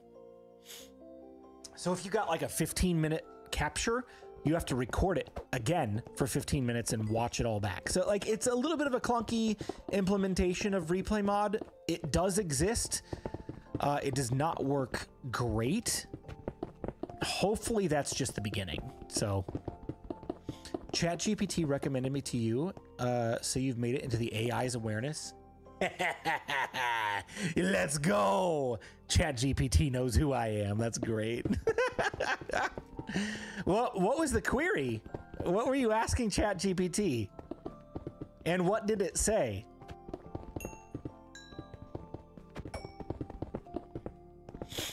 Spent like 2 hours building a Java farm. Rough way to learn. Tutorials aren't for console. I know. There's people who are just starting out playing Minecraft don't understand the difference between Bedrock and Java. And then I was the same way. I was watching Mumbo from the beginning and was trying to build like piston doors, copying exactly what he did when I was first learning how to play Minecraft. I'm like, why doesn't this work? This tutorial is jank. Like, it doesn't work at all. And I'm like, oh, there's a difference between Java and Bedrock. I gotcha.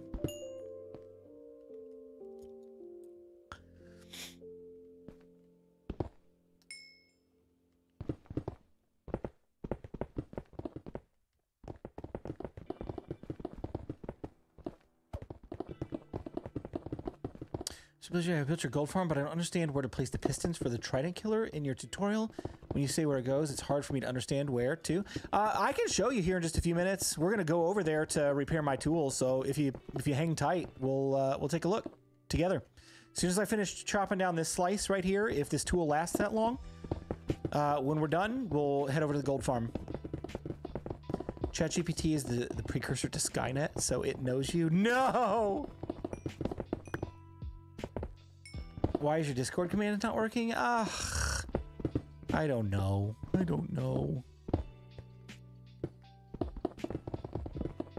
Can you run the command on YouTube and then copy the text over to Twitch? I gotta get some stuff together. I need to put some buttons on my Stream Deck that I can auto launch these commands when things like that happen, when things aren't working properly.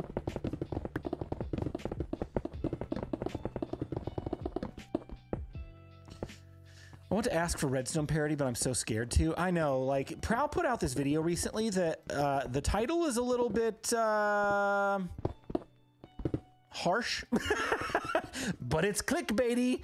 But actually, the content of the video is really, really good. I watched it, and he gives a lot of feedback on different parody changes that have been made and the perception that it gives that Mojang is favoring Java Edition on a lot of these parody changes because it's the easier way, and it's not always the right way.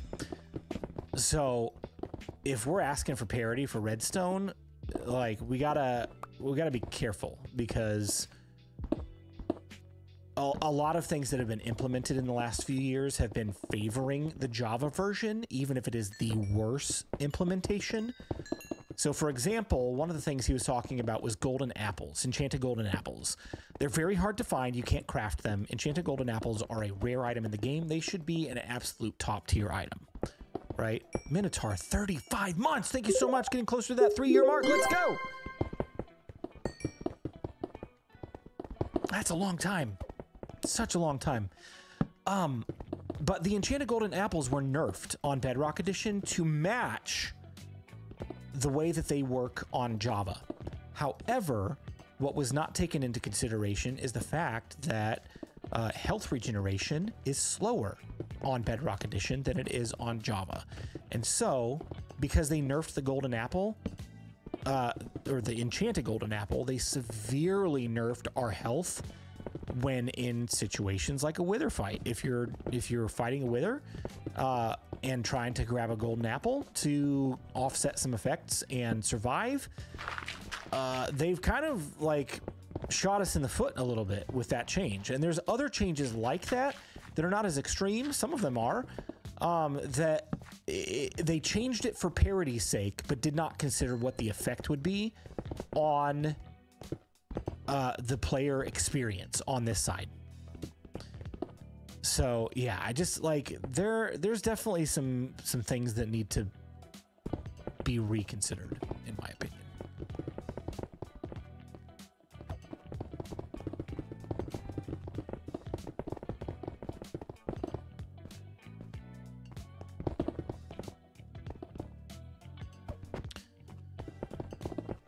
I remember when you were Dadcraft's neighbor in Bedrock Guide Season 2. Do you remember the dad crab that I built?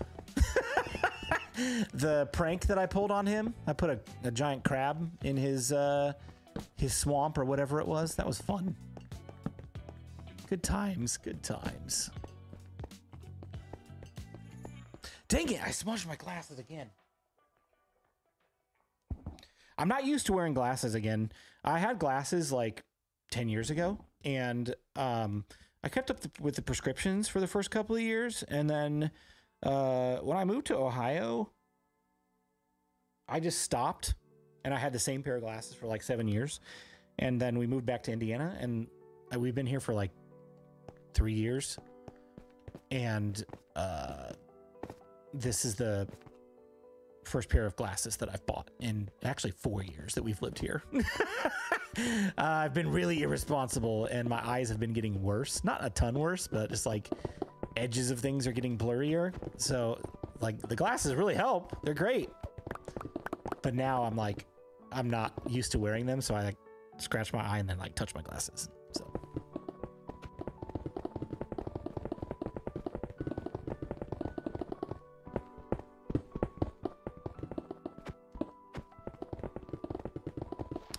What part of India are you in? I would rather not say.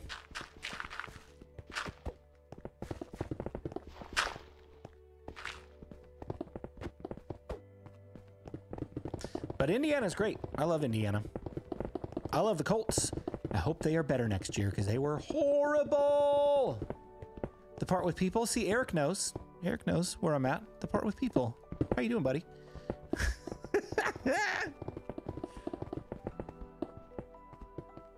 He lives across from the city park, just down from the gas station. Exactly. You know, I live in southern Indiana. Okay, nice. I dislike Indiana personally. Why? What's wrong with Indiana?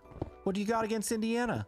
They made a whole show about Indiana, a fake city, even. It's called Parks and Recreation. It was a great show. Let's look for all the dads that went out for milk. Oh my gosh.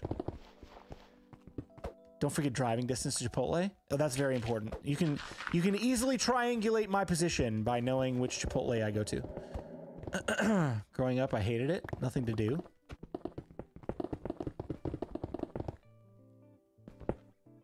I'm here, but I'm on call, so just watching on the Xbox. Hey, no problem. Does Kings Island still exist? Oh, it sure does. It sure does. We've taken our kids there several times. We're going to go again this summer. It's so fun. When we lived up in Ohio, I used to go to Cedar Point all the time. But obviously we don't live there anymore, so it's a little bit further. Kings Island is a lot closer. As I've grown and got a family, I like that it's quiet in parts of the state. Yeah, for sure.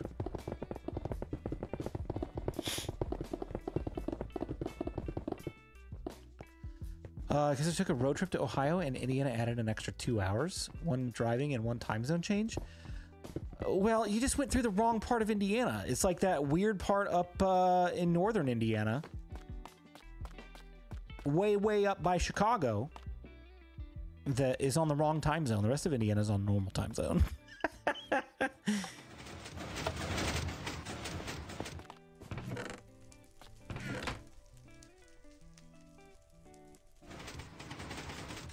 You just gotta know which parts to go through. What mod are you using? I'm using an add-on called Actions and Stuff. Changes the movements in the game. It's super fun. Whee! More realistic running, more realistic chopping.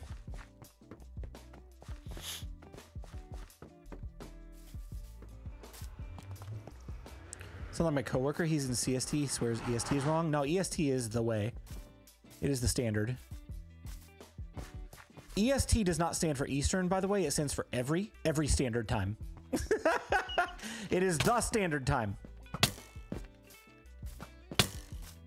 Do you know the YouTuber named OM Ledu? He also makes Bedrock content and stuff. I don't. Honestly, I've been looking for more Bedrock content creators to watch. Just more content creators in general. Just like see what's out there and get some inspiration and all that. So yeah, I'm open to checking other folks out. Should I start making videos then? Yes, Mad Lad, please do. How you doing, buddy? It's been a while. What is new in the world of RTX, by the way? It's been a while since I've used RTX. They keep talking about deferred rendering coming out, and I have no idea when that's happening. Both EST and CST are wrong half of the year. That I can agree with. I wish they would just do away with daylight savings time altogether. Like put it on one time. I don't care which one it is, whether it's the one that's forward or the one that's back. I don't care. Just leave it the same all year round. Muddy Pig! Muddy Pig! Look! How cute! Don't kill my Muddy Pig, please. Hello, Muddy Pig. Adorable. Be free! Go roll in the mud. Okay, so this is my gold farm. I've blown a hole in the floor. Excuse me. Since you're using action stuff, it's probably relevant that I've been briefly talked with some of the devs at Orville about RTX support for the pack. Ooh, that's cool. I like that. I used to live in Marion. It was when I was first married 35 years ago. Dude, everybody's from Indiana at one point or another. My portal is on. Why is that on? Those two should not be on. I'm in the wrong level. Hang on a second. We'll go down and check out the Trident Killers.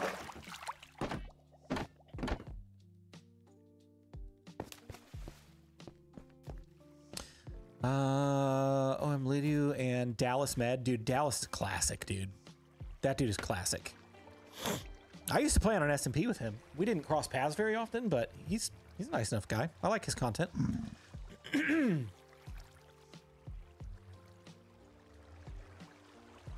Should name tag your first Muddy Pig. I'm gonna let him roam. So the Trident Killers are right here, right? So, oops. Okay, good. That was it? Dang it! Ah, I broke it. I need to go get another piece of glass. I hit it with the wrong pickaxe. Anyway. If you look, there's glass right here, and there's one wide gap right there. These tridents are sitting on top of this glass that is at head height. This glass is head height for the piglins. If you can see, it's just right where their heads are. And then when they are killed by the Trident Killers, because there's glass here in the corner and glass right here. Glass, glass. Trident Killer, tridents. They'll get smacked in the head with the tridents, they'll die, and drop the loot and XP orbs into the water stream. The baby piglins will go down here, and the Trident Killer for them is right over there. And that's pretty much it. All of the redstone for these is linked up in the back. It's all one redstone line that leads to this pulse extender that is linked to the switch up top. So that's pretty much it.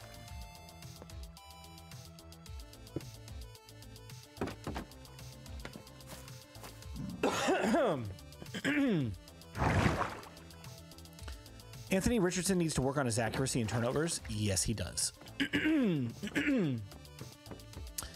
I'm encouraged to hear that he's working on those things with a private coach that worked with like Josh Allen for a few years. And Josh Allen has been a great quarterback. So I'm hoping that's in process. We're going to get a good return on the investment with him.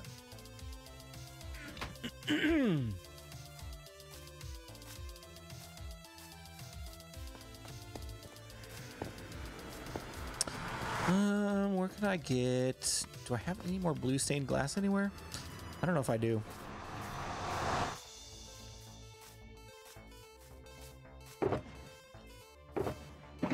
I don't even know where it would be. Terracotta. Built both your gold farms. Awesome, that's great. I like this one a lot better. The circuit on it works a lot better than my first one.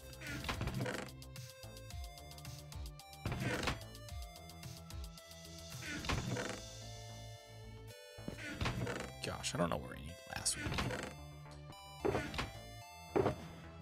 be. These. I could dye some glass. I got light blue. There's just glass over there. Let's do that. Holy chest monster. I know. That's why we're working on a storage system right now. So that the chest monster can finally go away.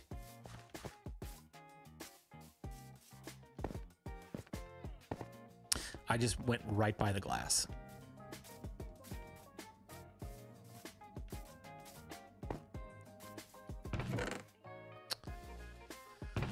All right, can I... Nope, I need a crafting table. Will saying a broken watch is right twice a day eventually go away in the digital world? Honestly, I think so. Because if this watch breaks, it doesn't work at all. It's not correct any time of day. It just doesn't show anything.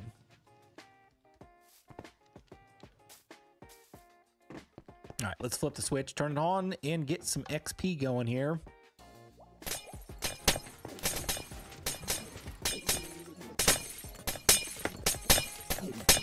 Or will it be like, don't throw the baby out with the bathwater saying, I don't even know what that means. It sounds not great, though. I don't know the origination of that phrase, so I don't really ever use it. Loot and stuff! Let's go!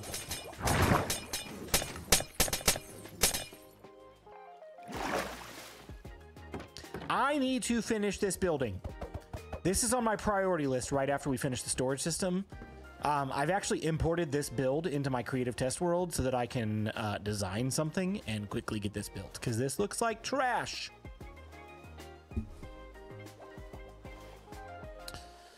Technology was better back then. Even broken things kept working. I know.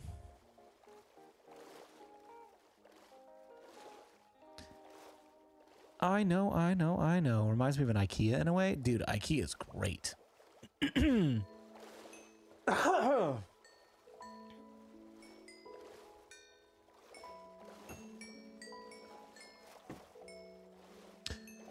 Don't tell Mojang, though, but I've tried IKEA's Swedish meatballs before, and I did not like them. Just don't tell them, please. Bit sad, but they all have a financial incentive to build technology that doesn't last. Yep. I'm just counting down the months until this gaming laptop that I've got starts pooping out and dying. I've had this thing for 3 years now. It still runs really well. But, you know, 3 years is like midlife for a computer. This thing will be dead in a few years. I'll have to buy a new one.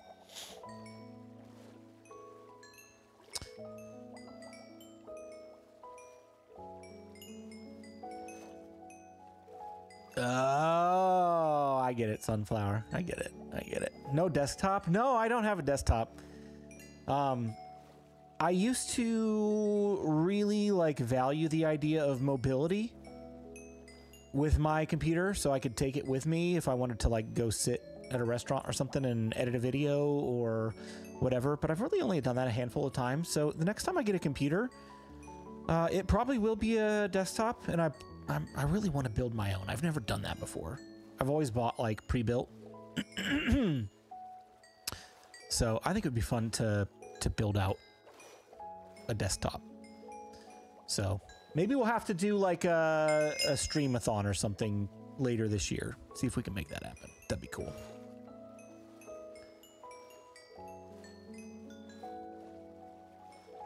Minecraft plays great on an ROG. I don't know what that is. When I've done mine, I've always used logical increments in PC part picker. Okay. Great resources for researching parts. All right. Building is fun. Yeah, dude. Like, I know how to put a computer together. Like, when I was working on help desk, I ripped computers apart all the time. Replaced motherboards, replaced cameras, replaced keyboards. Like, I did the whole works. Like, ripped an entire laptop apart from start to finish and put everything back together and crossed my fingers and hoped it worked. Oh, yeah, thank you. First pickaxe is done. I'm getting yelled at over here for messing with people. Stop it! Don't mess with people.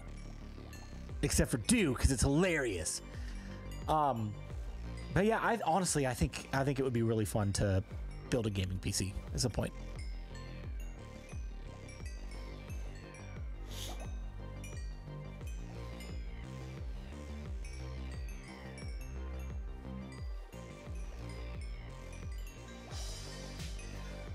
I just, like, I don't know, like, what's the average cost for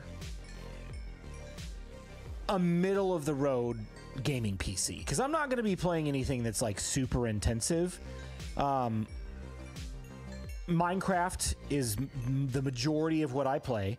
Every once in a while I'll play like Marvel Rivals or, you know, something else that's like a first-person shooter or Star Wars game or something like that that's got a little bit more graphics to it.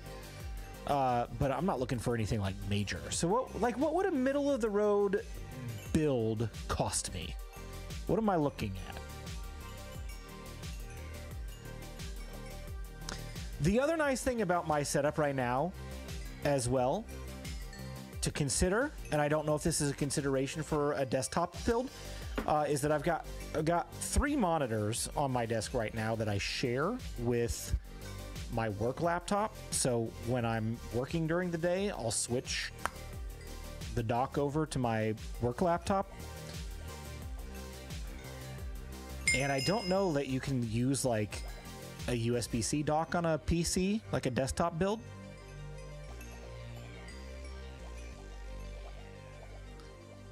Probably around 1-2K, I think. Okay. All right.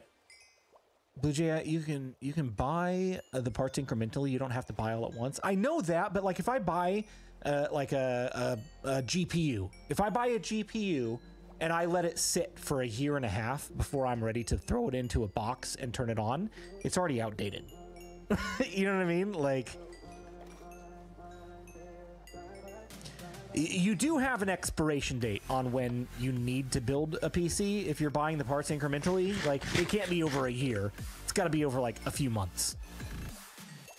Can I post you a link? I don't know if YouTube will let you do that, but if you want to try over on my Discord. But you should not wait so long. Exactly. Exactly.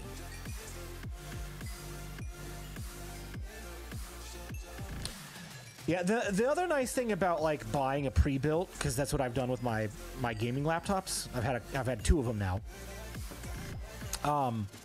Is I set them up on a payment plan. So I was paying like $75 a month for, I don't know, a year, 6 months. Like I put a down payment on it and then paid the rest of it off over a year.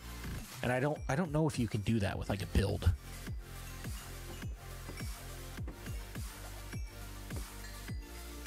$75 a month is a lot easier to manage than like dropping $1,200 right out of the gate.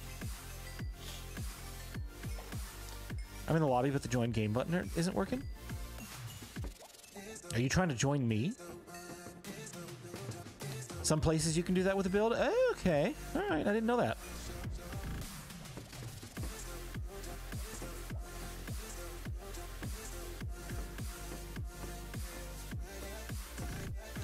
Put 75 month away for yourself. Dude, that is so much easier said than done.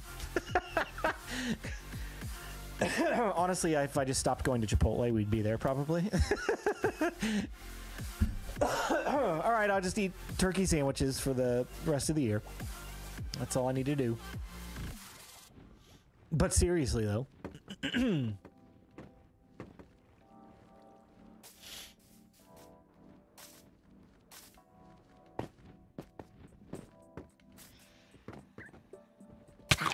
Ouchie! Leave me alone. Didn't I just sleep? Why are there phantoms following me around?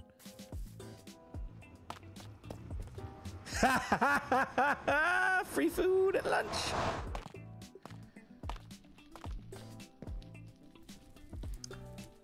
Kids always find that extra 75 you're trying to say. I know.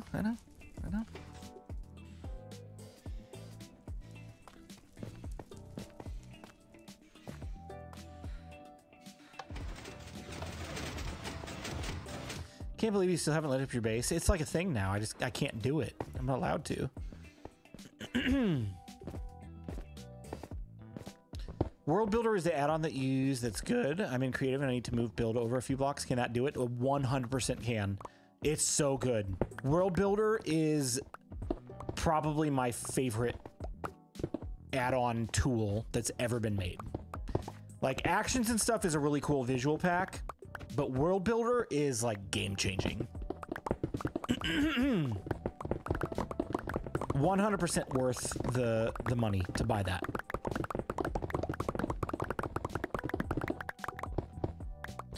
You can move builds up and down, left and right, incrementally. So like 1 block at a time, 2 blocks at a time, 3 blocks. You can copy and paste a build. You can cut the build into a clipboard and then rotate it and then repaste it. And it will repaste it rotated. You can stack things. So if you're building like tileable builds like this, you can copy one part of it and then stack 3 copies of it or 5 copies of it. It's huge.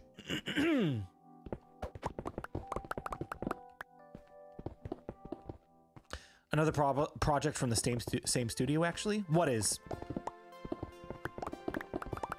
World Builder is by Orville. Actions and stuff is by Orville. Were you talking about something else? We're just making that connection. Like, anytime Orville announces a new project, I'm like all ears. Like, new thing from Orville? Let's go. Let's see what they do next, please.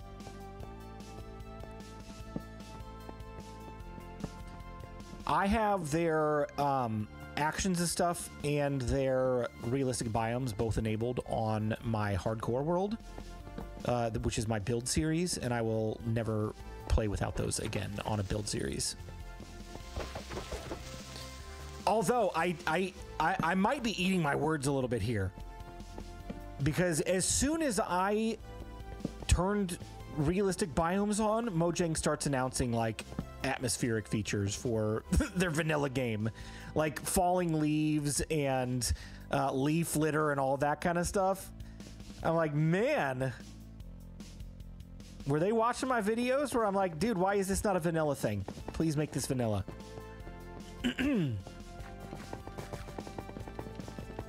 Posted logical increments link over in your Discord chat. Thank you so much. I appreciate that. I will definitely check it out.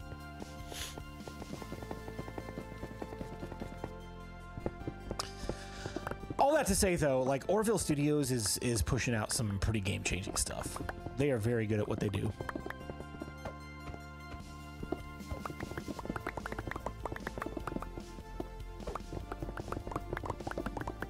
I mean, I said this during my actions and stuff video, is like, Mojang should consider hiring them in-house to do some of their updates. Like if they ever do a lighting update, they should hire Orville to do it. Just outsource that stuff, man. Like get some colored lighting and some light rays and things like that in vanilla.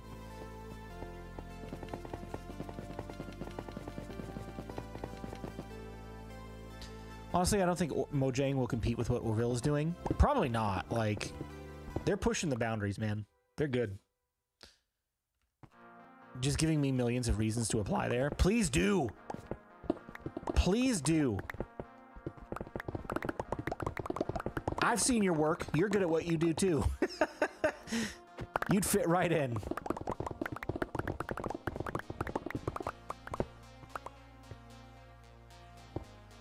Nope.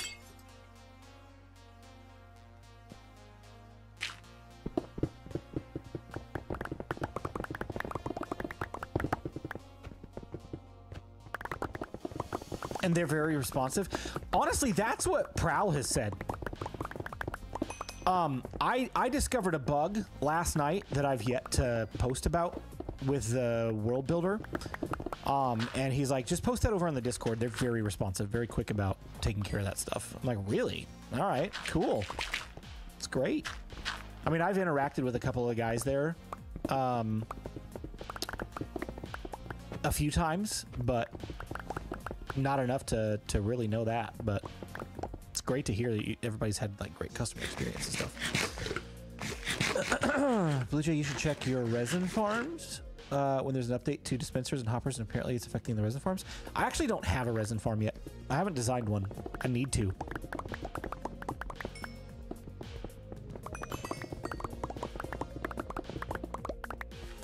I don't have a need of a resin farm in this world because I'm not building anything out of resin. But it could be a good one-off tutorial to make at some point.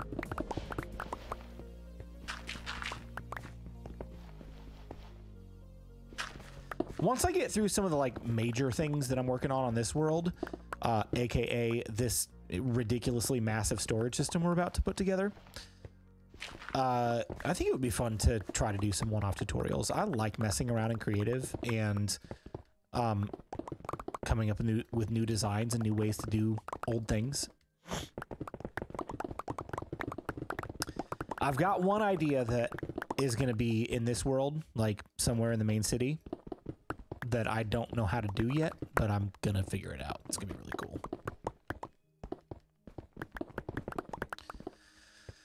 I submitted a thing and they set it as a bug and within a day on the website. Oh, nice. That's cool.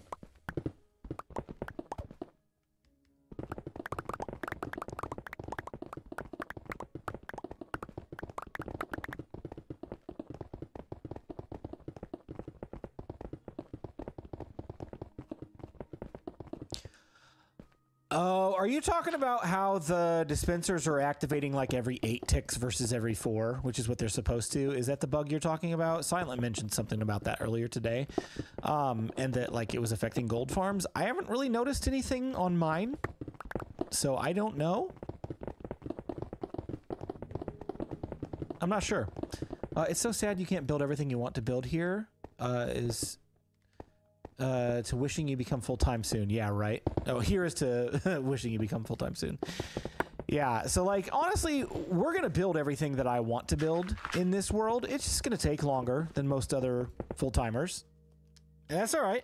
We'll enjoy the ride. We'll enjoy the experience and, you know, get there a little bit slower than most people. But honestly, like my mindset in the last few years has shifted in a really good direction. The first like 3 or 4 years that I was doing YouTube, I was not disciplined. Just was not disciplined. I started series, I ended series, I started builds, I never finished builds, and just did not complete work. There was one series that I ran that I was really proud of in that time, and it still was not as complete as I would like it to be, but it was complete for what I could do at that time. With that said, during that time, my mindset was completely on growth, growth, growth. Let's become full-time as fast as possible. And when I realized that's actually going to be a little bit more challenging than it appears to be, because there's a lot of people doing this and a lot of people that, quite honestly, were better than me at that point. Just like I can be honest with myself. I have never had a problem with admitting when someone else is better than me at something. And I kind of became disillusioned with that. I'm not gonna lie. And then the pandemic hit and I was home a lot more. I'm like, oh, I got a lot more time now to do stuff. And I burned out quick.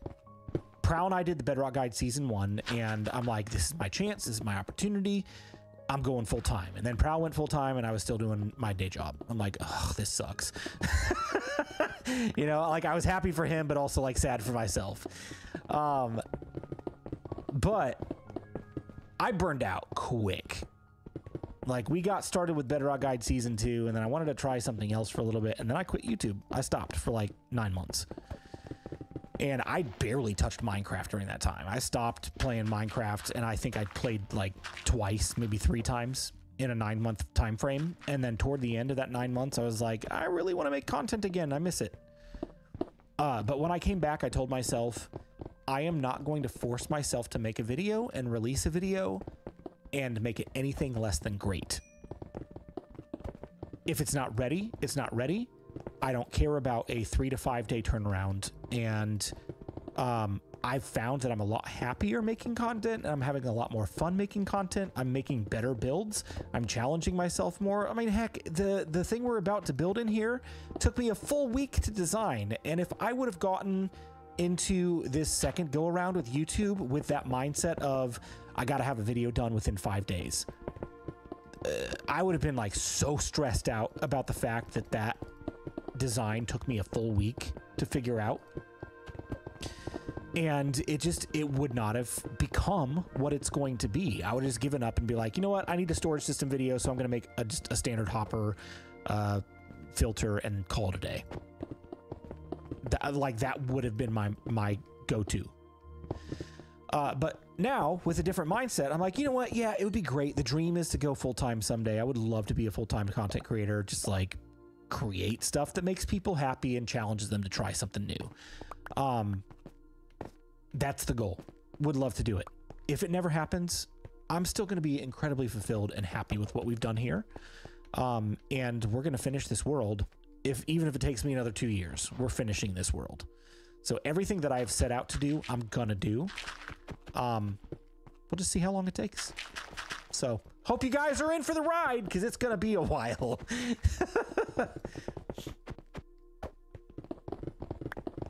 How do you know when a world is finished? Honestly, like, I have specific plans in mind that before I even started this base, I knew what the subplot story of this city was going to be, and we've yet to get there. And I have specific things that I want to build into the city that are not built yet. This storage room being a major one of them. But if you come out here and look, we'll take a quick 30-second break and go look. Right? Outside this door is a world of possibilities.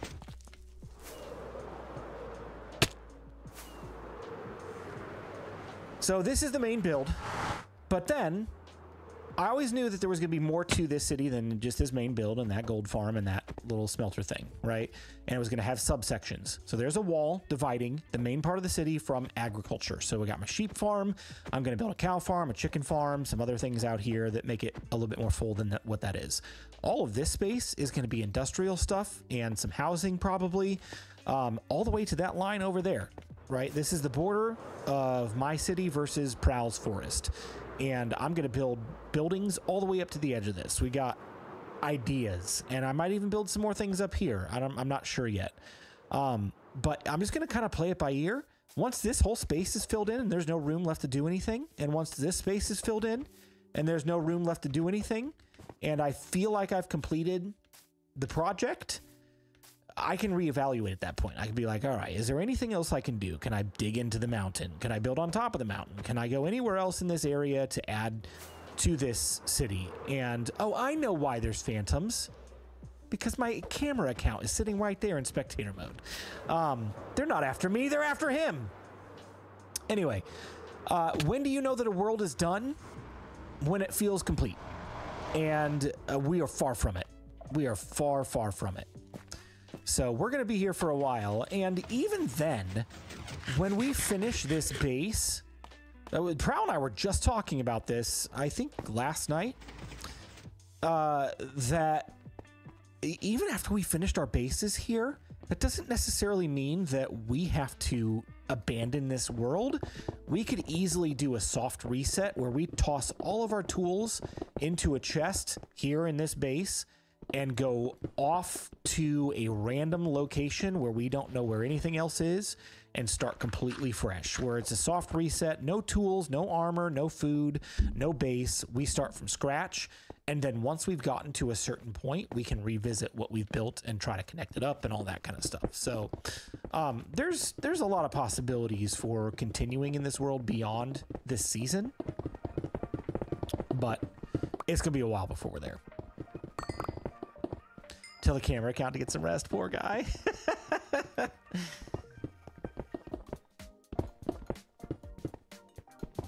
Or you can build a mega build. Exactly. Honestly, I feel like this stupid storage room kind of qualifies as a mega build. It's like a secondary base, if we're being honest. The space that we're digging out in here is... we could fit the iron farm inside of here. Like, easily. The iron garden would easily fit inside this area. Sunflower, I'm not going to say it. I'm not committing to that name. I'm not committing to it. Still hilarious. Just prune Prowl's chunks. We could do that. Depends on how mean he is to me. So you could go in there and prune him. Storage bills, I always feel, are the heart of my world. They're so important. And I'm glad that I'm getting to the storage unit before I'm getting to some of the other major stuff. Iron farm is always pretty early on. Gold farm is pretty early on because those are your best source of experience and enchantments. But once you get that, like storage unit, that's huge, because if you don't know where your stuff is, you're not going to be able to build efficiently. So in the Bedrock Guide Season 1, I think I waited to do the storage room until later on in the series. And this time around, we're doing it a lot sooner. And it's a lot bigger and more intricate. This is tiny, far from a mega build. Hey, it's big for me. Big for me.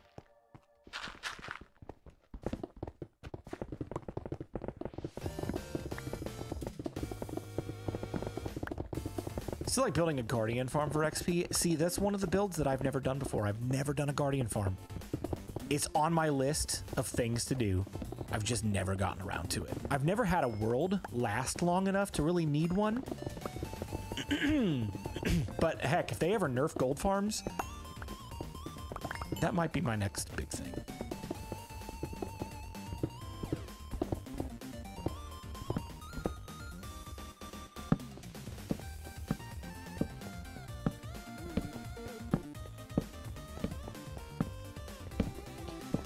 Being on the nest and infantry has grown my confidence to play on other realms and interact with people from all over the globe, as well as improve my own gameplay. That's awesome. That's honestly one of my hopes for those worlds, is like to connect people and give people the confidence to play with other people and just like learn from other people. Who doesn't need Prismarine? Well, maybe we're going to need Prismarine with the Nether Hub. We'll see. I'm still trying to convince Prowl to keep the Prismarine on the well. I think that would look cool. But we'll see. And hop off for the night. Take care, everyone. Kyle, thanks for hanging out. Appreciate you having you here. Appreciate having you here. Get some rest. We'll see you next time.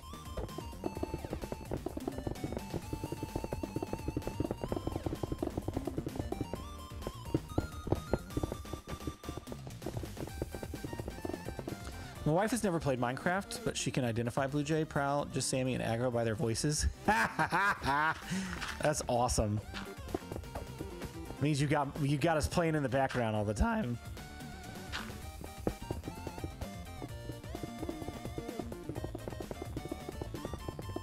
My wife has tried Minecraft a couple of times, and it's just like it's not her cup of tea. She's not a fan. She likes the idea of it, just like she's not really a huge gamer person to begin with.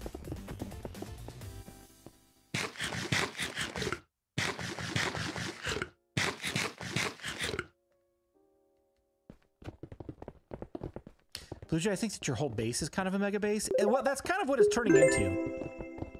This storage room is actually a lot bigger than I envisioned it when I first started this world. I thought it would be, you know, decent size, but this is actually going to be pretty massive when we're done. Thank you so much for the $1.99 super sticker. Great streams watching since Pocket Edition SMP. Dude, no way. With Dallas and Jack Frost Minor. Daphne, AGHQ, dude, like the original crew, man. That was such a long time ago.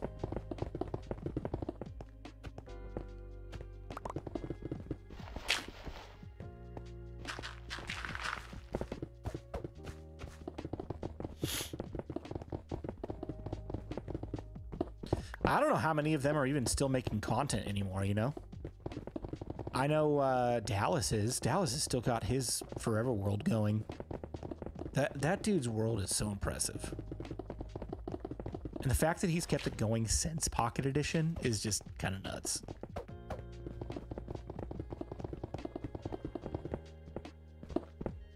Honestly, I could see this becoming what that is for me.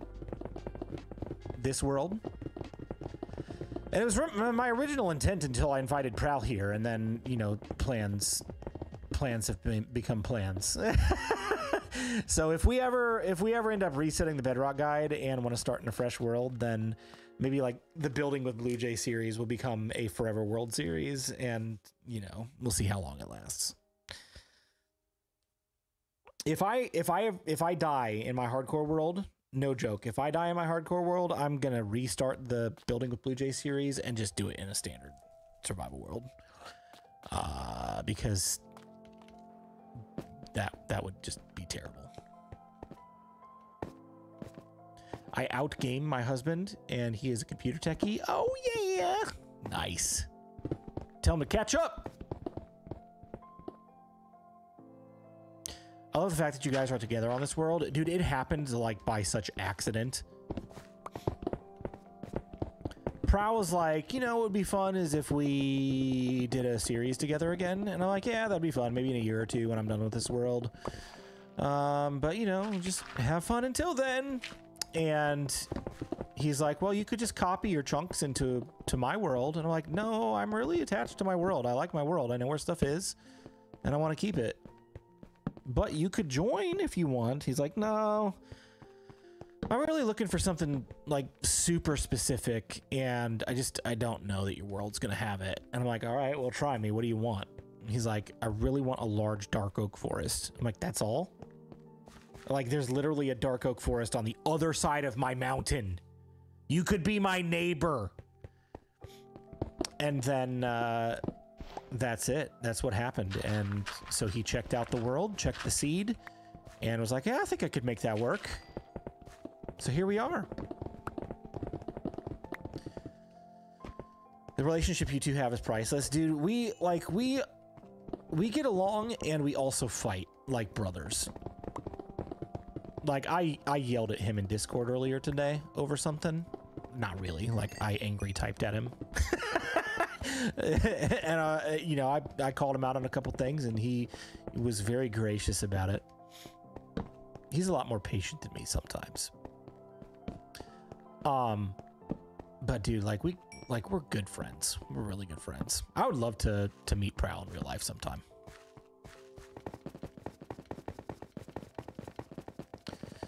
I've just recently started my Forever World. I'm loving it so far. Only 70 game days in. Nice. What are your plans? What are you going to be building? Hey, BluJay, how are you? Hope you're having a great stream. I'm doing great. How about you? The stream is going well.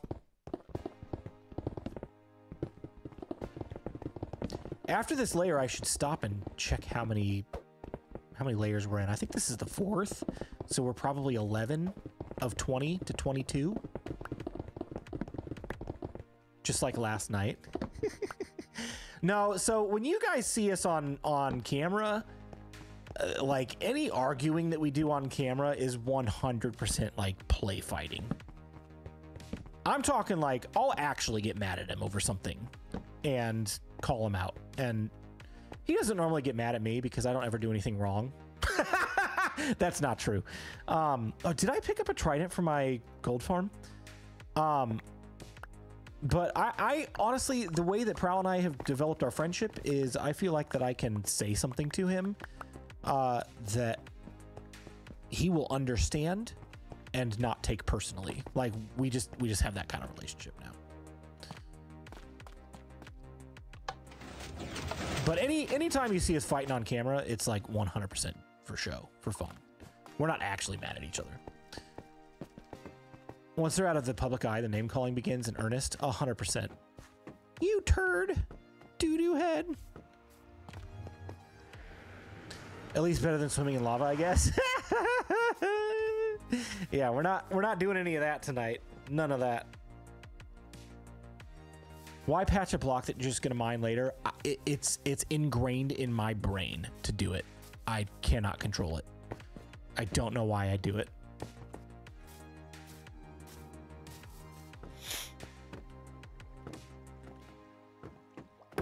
Whee!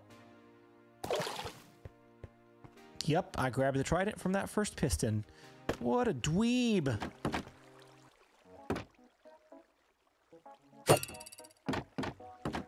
All right, we're good.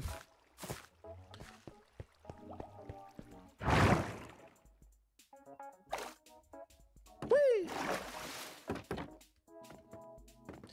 I know it's Puggy's fault though. You blame Puggy! He went to bed, so I can say that. I'm just kidding. Don't blame Puggy. Puggy, you're awesome.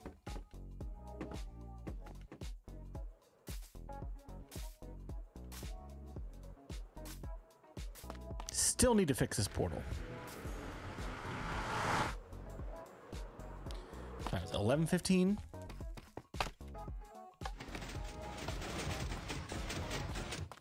Bum bum ba-dum bum bum ba-dum bum ba-dum bum bum.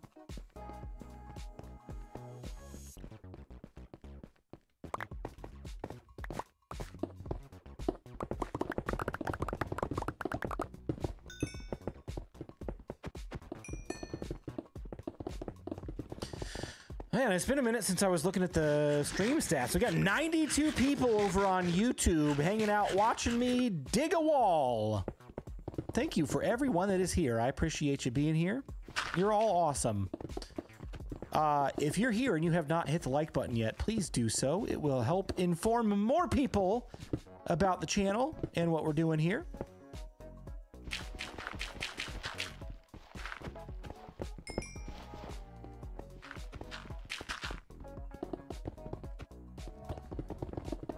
You can slow down Prowl's storage build with one block by blocking the whole of his beacon. I mean, he'll easily figure that out, though. Like, you won't see the beam anymore, and that'd be pretty funny, though.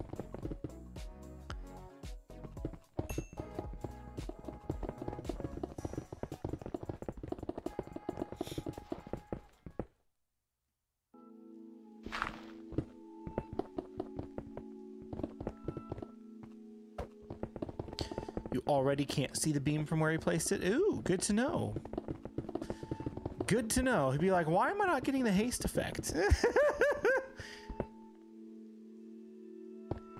I'm so glad that I could catch you live. I'm going to go back to sleep, but have a great stream. Dark Chaos, thanks for hanging out with us.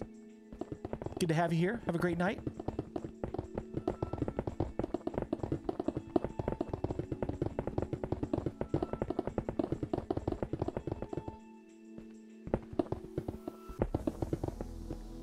Papa Snuffy, look! Look, look, look! I left it empty. I didn't patch it. I didn't do it. Are you proud of me?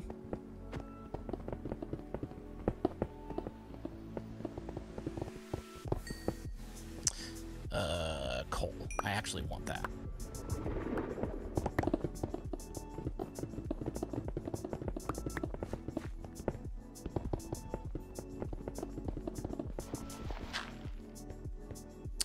I've been patching holes through my whole entire dig site. I know, dude. Like, it's such a force of habit right now for me. But I know how many blocks I have to dig out, so it's not like I'm like, oh, I'll patch it just in case this is my last layer. This is definitely not my last layer. I know that for a fact.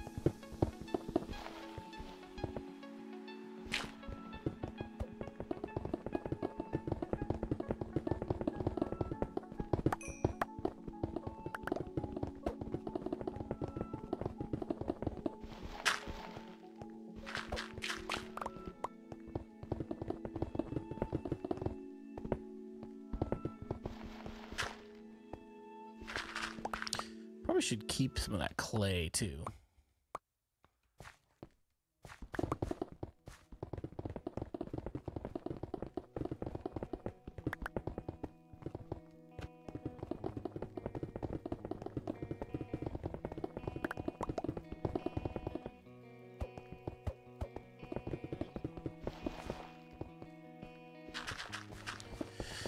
You guys remember when I tried to kill Prow with a charge creeper and then it failed? Good times. Still salty about that. We had the perfect plan, guys. We had the perfect plan. For revenge and justice. And it failed. All because I was spam clicking. At 3 in the morning.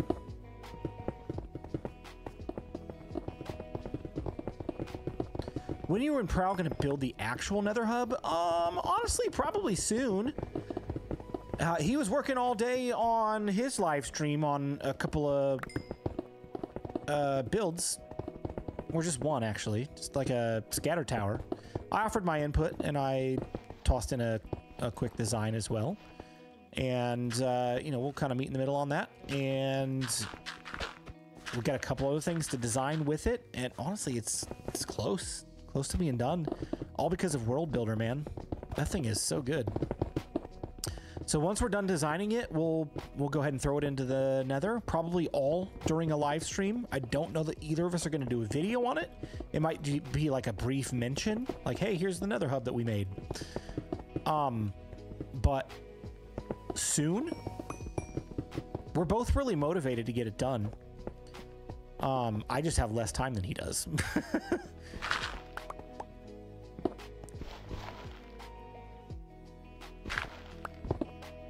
Started a new world about a month ago. I'm still sitting with a chest, a bed, and a campfire as my home currently.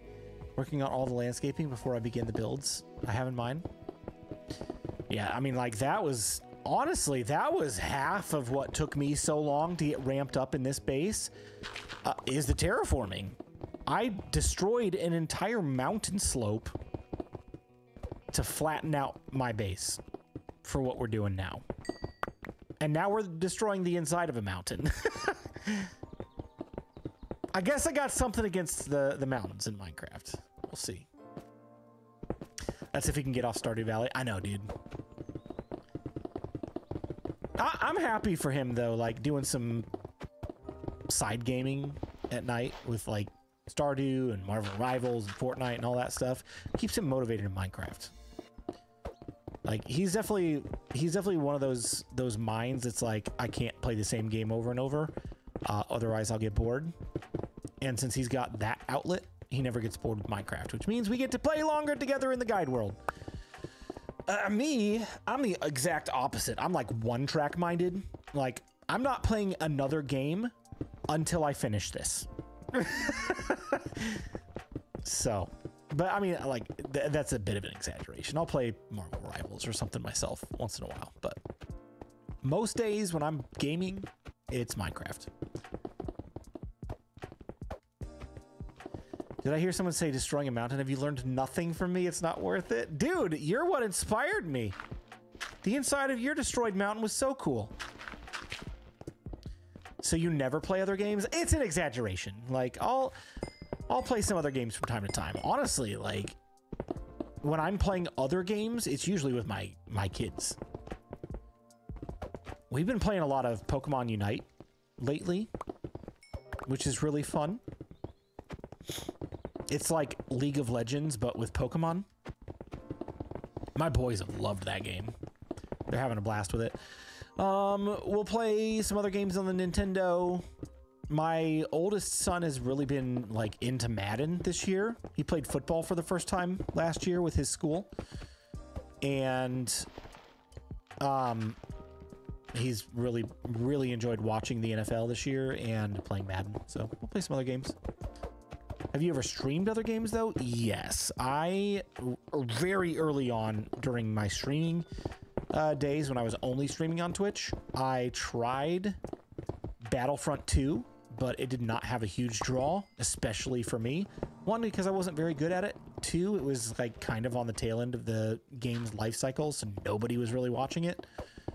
And it just kind of tanked my channel, but I did that one. I tried streaming the Avengers game as well, and that was just not a great game. So not a whole lot of people watched that.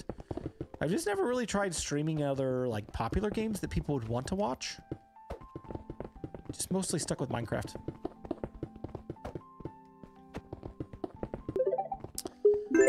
Thank you for the $9 super sticker. I hope you can collab with Dallas in the future. You know, honestly, he does not do a whole lot of collabs. He mainly sticks to his single player world. And honestly, that was the case too when we were on an SMP together way back in the day. Not that he didn't like playing with us, he just preferred playing on his solo world, which totally understandable. Like if I weren't playing with Prowl in this world, I was already doing this solo by myself because I enjoy solo Minecraft. But yeah, I don't know if we'll ever cross paths doing collabs together again or not. I wouldn't be opposed to it.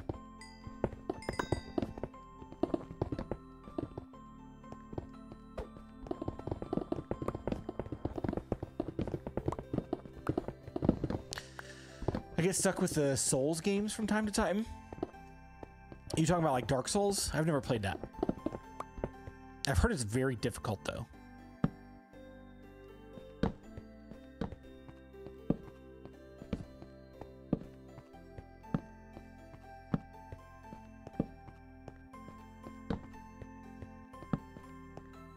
Boop.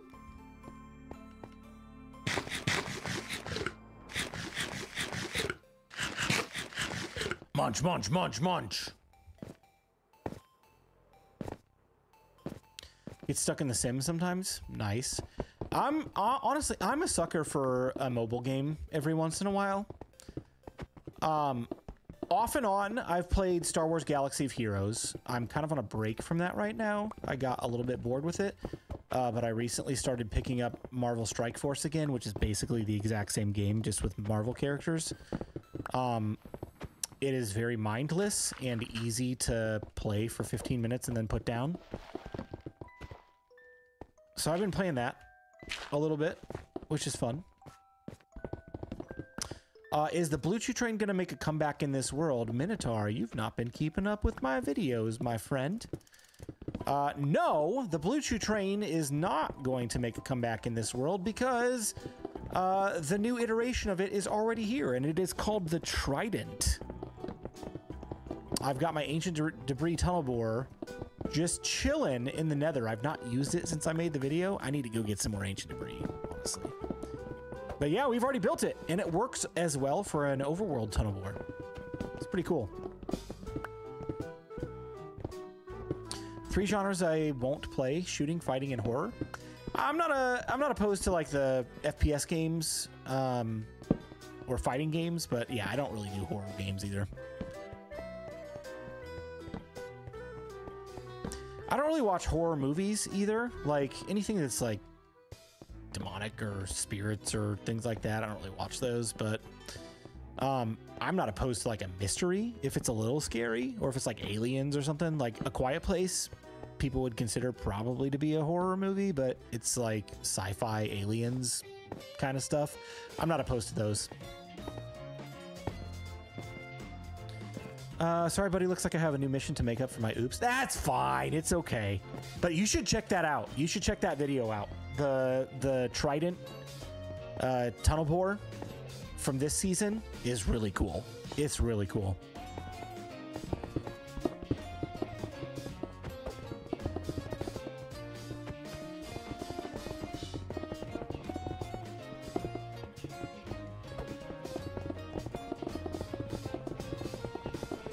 I may or may not have blown it up by accident a few times, but yeah, it's great.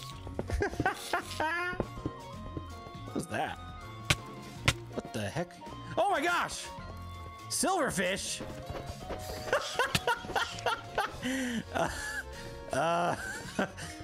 We got some infested stone here. Hello? This song is a jam. It's so good. It's so good. I'm mostly Minecraft, occasionally Mario Kart with the kids, otherwise Sudoku, Solitaire, and Minesweeper, and my mindless attention. Oh yeah, dude. Classics. Classics.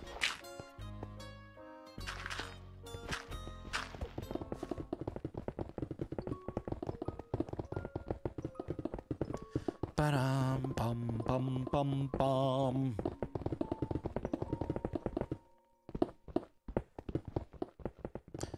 Hey, Silverfish, I've been surprised at how many pockets of infested stone and deep slate I've run across. That is the first infested stone that I have run across, I'm not even joking, in years. That's why I was like, what was that noise? And what is hitting me right now? Like, the only silverfish that I have really seen in Minecraft have come from spawners in the stronghold. I kind of forgot that infested stone was the thing that you could get in survival.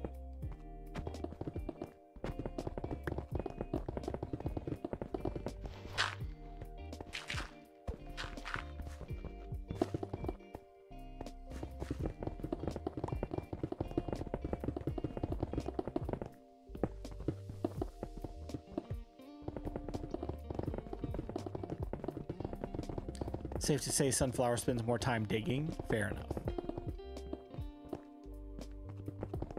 Fair enough.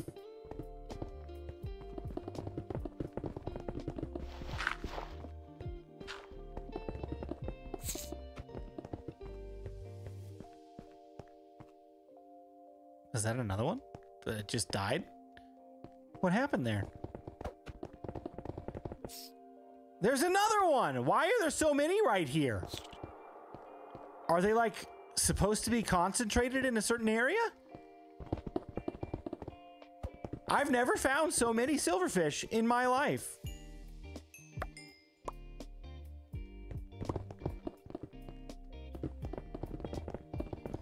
I'm in the process of taking out a whole mountain.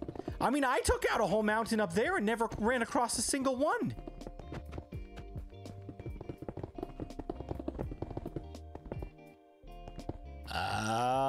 Okay. That makes sense. All right, please don't be discouraged by how many we have not got done tonight. How many is this? We got 1, 2, 3, 4, 5, 6, 7, 8, 9, 10, 11, 12. That's actually one more than I was thinking. I was thinking 11. Oh man, so 8 more. So what do we get done tonight? So 7 is where we started, yeah? And we're at 12, 5?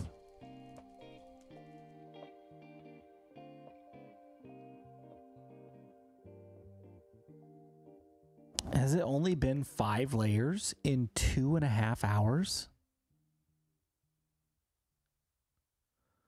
Oh boy, man, it's 11:30.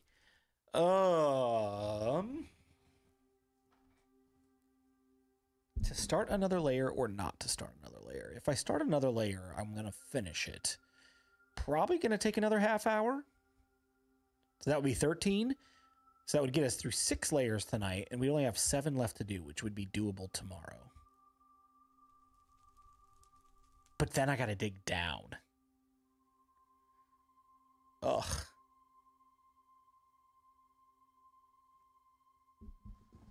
All right. Just one more layer. Okay, we'll do one more layer tonight. We'll do one more. It gets longer per layer as well because it's like exponentially getting bigger. The room is getting so much bigger. You know? Because not only are we digging like 12 blocks that way, it's 12 blocks that way, and then 12 blocks that way. It's so many more blocks. All right, let's get it done. Let's do one more. You know that's like my catchphrase, right? Oh, just one more. Just one more layer. Just one more time at the parkour course. It won't take more than another 5 minutes. He said 3 hours earlier.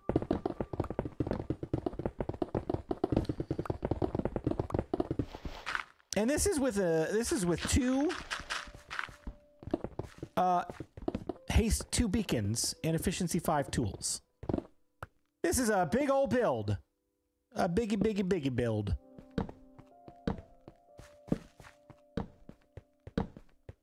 Me too. One more chapter, one more episode. I know.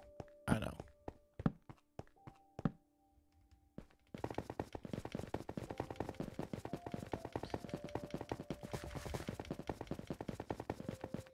All right, I'm going to toss this in there.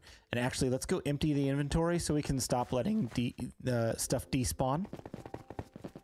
And actually start collecting some blocks again.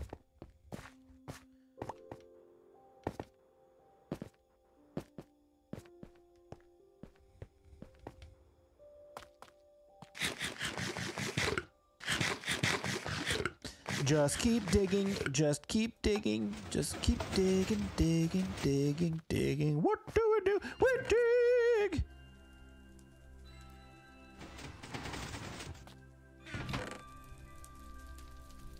That's such a classic movie, Finding Nemo.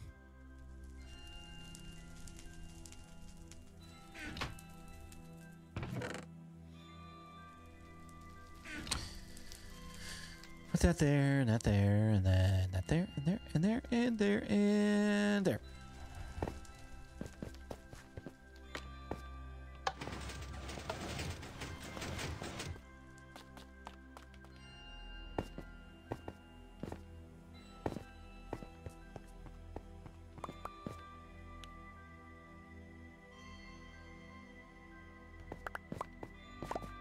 I love Finding Nemo. It's so good, man. I mean, except for the first 10 minutes of the movie. Horrific. Talk about a horror movie. Ugh. It's always the Disney movies, too, that, you know, Finding Nemo, Bambi, the classics. Ah!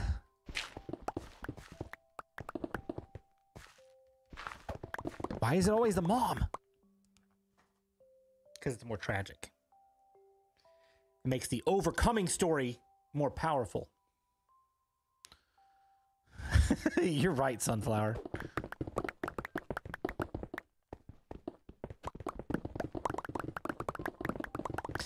It's almost like if Disney did that with the dads, it'd be like, well, at least he still got his mom. Right? Doesn't it feel that way? But then it's like Bambi. It's like...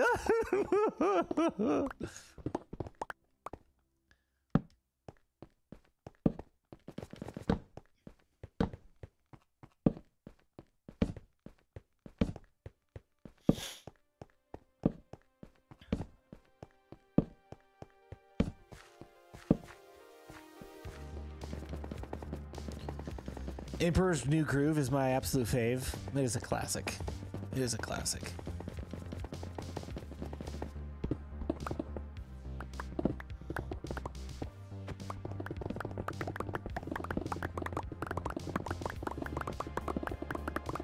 I'm not gonna lie though, it's been 5 years. I can spoil this. As a relatively new father at that point, dude, I bawled my eyes out during Endgame.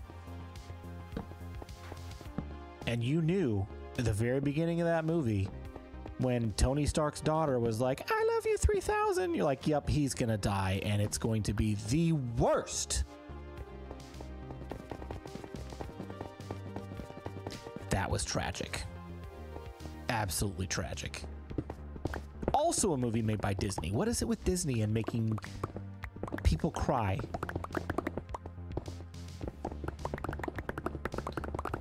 In my opinion, Tangled is the worst. Mom's alive, but daughter's kidnapped and raised by someone pretending. Dude, like, you have no idea, like, how mad that makes me.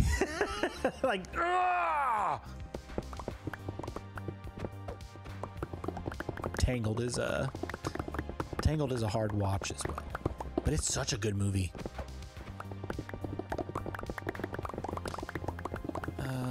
Autistic son would watch it over and over and over again when he was younger. Finding Nemo, that is. Dude, it's such a good movie.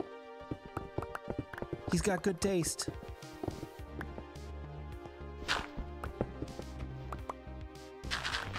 Truthfully, I don't really remember much of Finding Dory.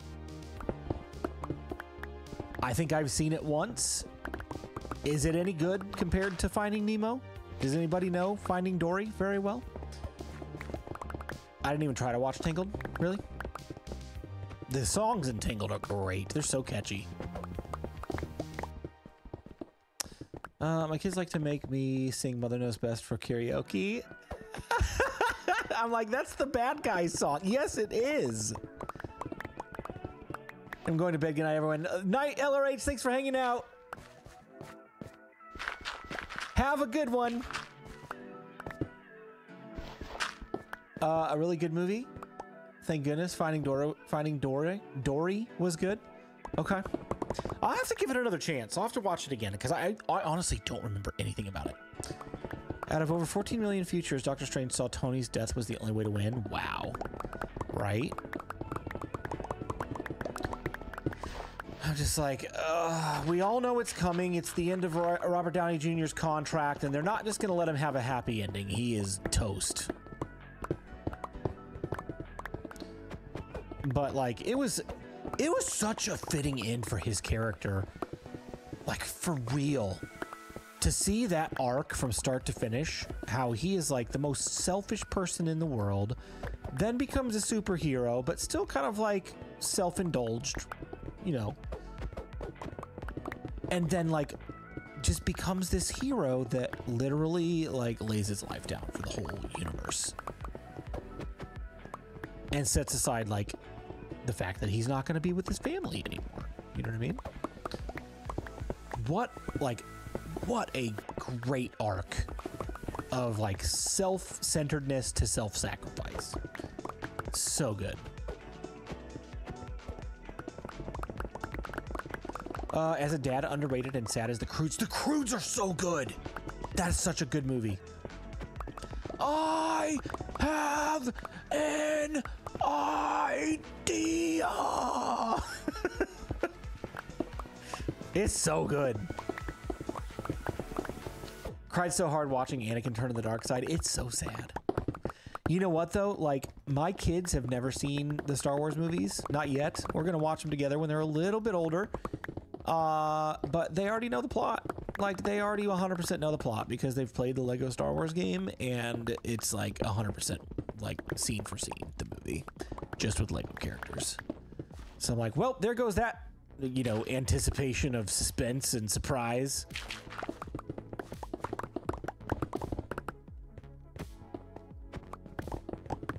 Did not expect to be that affected after watching The Croods. I know, dude. Like, it's such a good, like, in the feels kind of movie.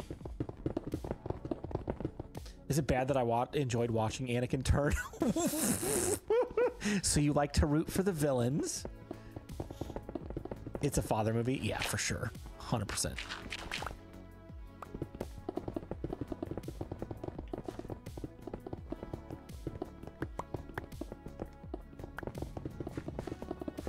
Sometimes. Hey, everybody likes what they like, right? Yeah, get him, Palpatine. Shoot those lightning fingers. Get him good.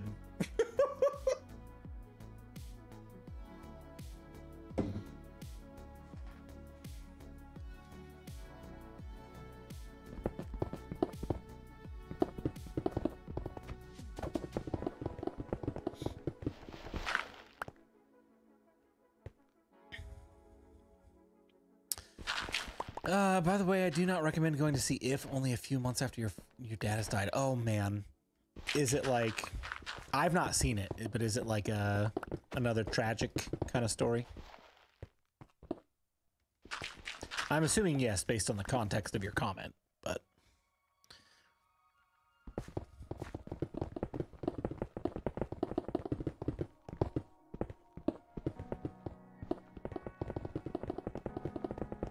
Not tragic, but one scene hit hard. Fair enough.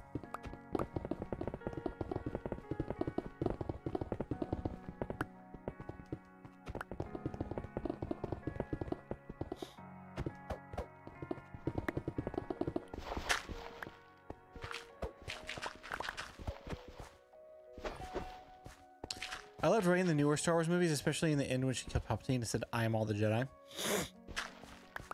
There would be a lot of people that would disagree with you on that, my friend. Star Wars is like a very, very opinionated group of fans. Honestly, I could take or leave the sequels. I didn't hate them. I didn't love them. I liked the potential that they had. Like, Finn was such a wasted character. He could have been so much better if they wrote him better. Like, a stormtrooper turned good, turned Jedi would have been like the greatest story ever. But they just like made him scream Rey a bunch of times. And like the actor himself, John Boyega, was like not super happy about it. He felt like he was hoodwinked. But Rey's character, honestly, I didn't mind. I like Rey as a character. My dog is named Rey. We named our dog after Rey from Star Wars.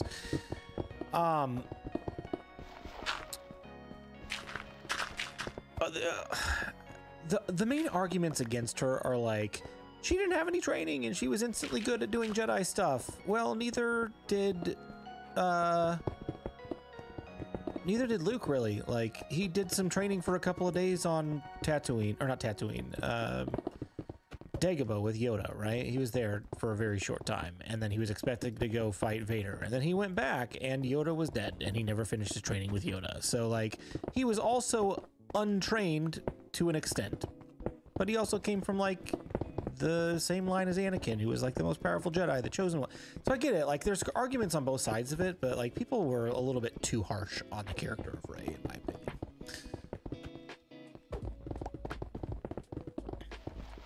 I didn't hate 7 or 8, and I was the only one Star Wars movie that walked out of the theater feeling disappointed. It just, like, it... Episode 7 built up a lot of suspense because J.J. Abrams builds suspense. Episode 8 concluded that suspense in a way that a lot of people felt unsatisfied, specifically around the character Snoke, right? They're like, oh, who's this big mysterious character? Nobody, we're gonna kill him off. See ya. And then episode 9 basically was just like, all right, how do we wrap all of this in a neatly packaged bow so we can finish this story? And it felt so disjointed, and from the interviews that I heard, it was a very disjointed process. They didn't even know who Rey was gonna be up until filming, like back and forth, Kenobi, Skywalker, Kenobi, Palpatine, Skywalker, nobody, Palpatine, nobody, Palpatine again. All right, we'll land on Palpatine. And it showed for sure. So yeah, I would agree with you. Episode 9 was like, it was forced. Maybe I'm wrong. I felt like Snoke came out of nowhere. Honestly, I could argue both ways for it. They made Snoke out to be this big mysterious character that they had plans for, and Rian Johnson said no to those plans. But if you think about screen time comparatively with Emperor Palpatine, only considering the original trilogy, right? Not even considering prequels. We will ignore the prequels, right? If you look at Palpatine in the original trilogy, never mentioned and never shown in A New Hope. No screen time. very, very limited screen time in The Empire Strikes Back, and he is only a hologram. We never see him on screen. He's a hologram talking to Vader. Then we get to see Palpatine and meet Palpatine for the first time in Return of the Jedi, and he's dead by the end of the movie. So, to argue that Palpatine was a more well-developed character than Snoke would be absolutely laughable. They actually did mention the Emperor in episode 4. Did they? Where?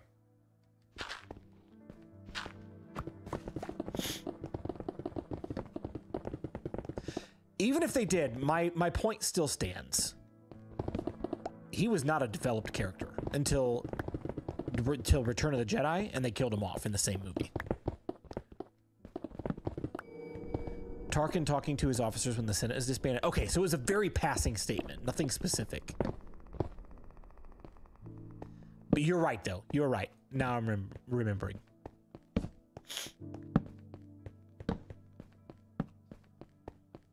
So I don't know. Like, I don't know why people loved the original trilogy and hated the sequel, other than the fact that it was basically a remake with different characters. They expected it to be something new. They expected it to be more with the original characters tied into it, and they ended up just being like, nah, that's okay. We'll kill off Han Solo in a tragic way, and then unfortunately, Carrie Fisher passed away like right after the filming of The Last Jedi, and they kind of like tried to finish up her story in The Rise of Skywalker, and then you know, they not climactically at all killed off Luke Skywalker. So like they were just kind of like, hey, these are the old legacy characters, we're not going to play with them anymore. We'll include them in the story to give them a nice send-off. And it was not really a nice send-off for any of them. But that's fine.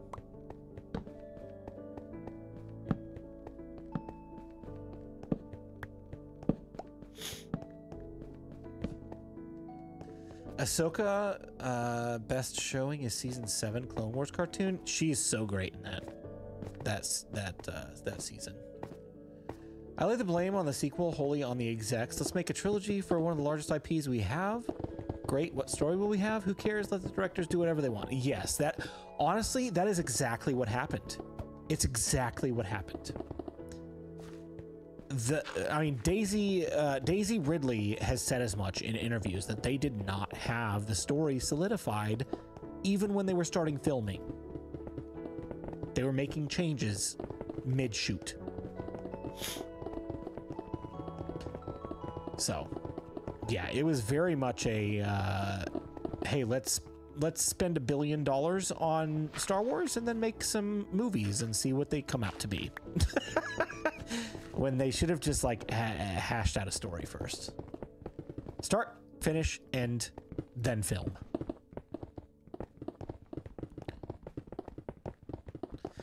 Rian Johnson will go down in history as the director who started the demise of Star Wars. Honestly, I didn't hate The Last Jedi. I thought what he did was interesting. Was all of it good? No. Was it trash? No.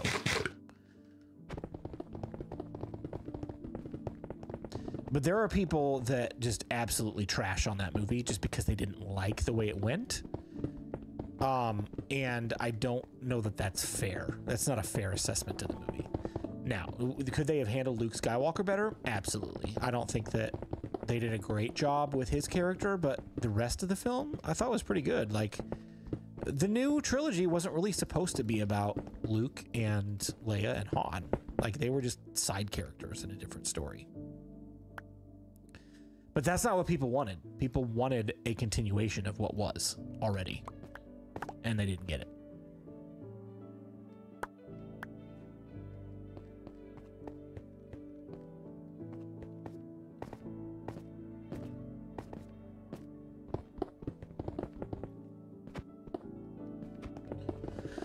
Johnson's ideas could have been good if the whole trilogy had been written around them. Stuck after a JJ story, then with JJ coming along clumsily erasing the whole thing was about the worst way to handle it. Dude, it was like the episode 9 was so much an attempted apology to the fans, and it showed. It's like, hey, sorry about the last one. Is this what you wanted? And then everybody was already like, nope, we're done. But then you got like The Mandalorian that started out so strong and was so great. And then you've got a show like Ahsoka, which did really well. The Obi-Wan show got so much hate. I actually really liked that show. Was not a huge fan of The Acolyte. Not a huge fan. I like elements of it, but as an overall story, it was just kind of like, meh.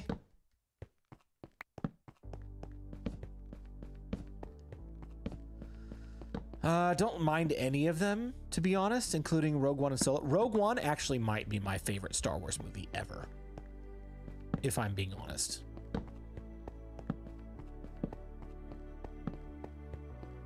I love Rogue One.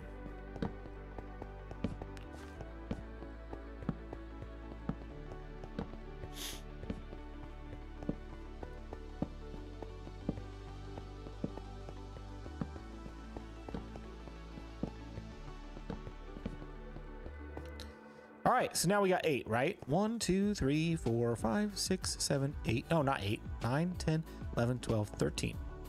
13. Same director went on to make The Creator, so they've definitely made good rep for sci-fi in my mind. It was Rian Johnson that did The Creator. That was such a good movie. Or was it J.J. Abrams? Who was it? Oh, no, it was neither of them. It was the one who did Rogue One, right? Who also did... What else did they do? Gareth Edwards, yes. What else did Gareth Edwards direct recently that was like really good? Dang it, now that's gonna bother me. Hold on.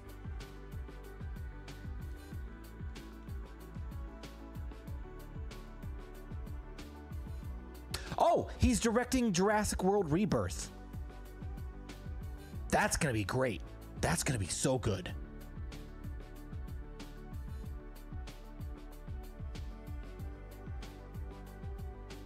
Yeah, I'm excited for that. That's gonna be good. And like, he is going to include elements from the original Jurassic Park book that were not included in the original Jurassic Park movie. So I think he's like pulling from deep lore content of Jurassic Park, and I think it's gonna be good. I think it's gonna be good. All right, let me deposit all of this. I don't know. Should we do another layer? Make it 14. That way I only have 6 to dig out tomorrow. And then the, you know, obviously the vertical stuff. Should I do one more layer?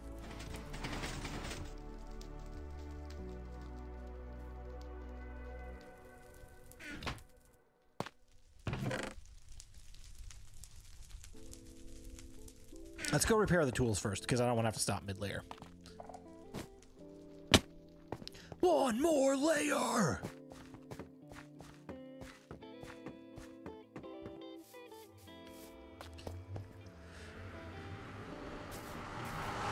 $13 is good enough unless you really have time. It's only 11:56.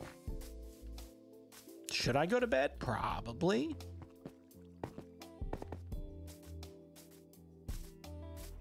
Or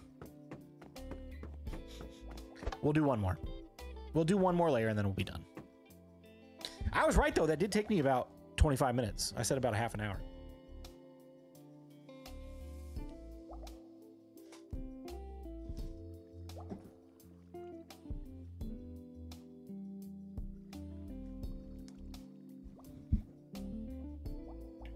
Just one more. What can it hurt? We're gonna have the whole room dug out before the night's over. It's gonna be 4 o'clock in the morning. No, I gotta work tomorrow. Gotta work tomorrow. Why another Jurassic movie? Should have stopped at the last one. Both casts from the 6 movies. Because Hollywood is uncreative and people like remakes. That's about the only explanation. People keep buying tickets. I'll go see it. Heck, I'm probably going to see it twice. I have a Regal Unlimited pass, and I'll go to the movie for free because I pay a monthly service for as many movies as I want to go to.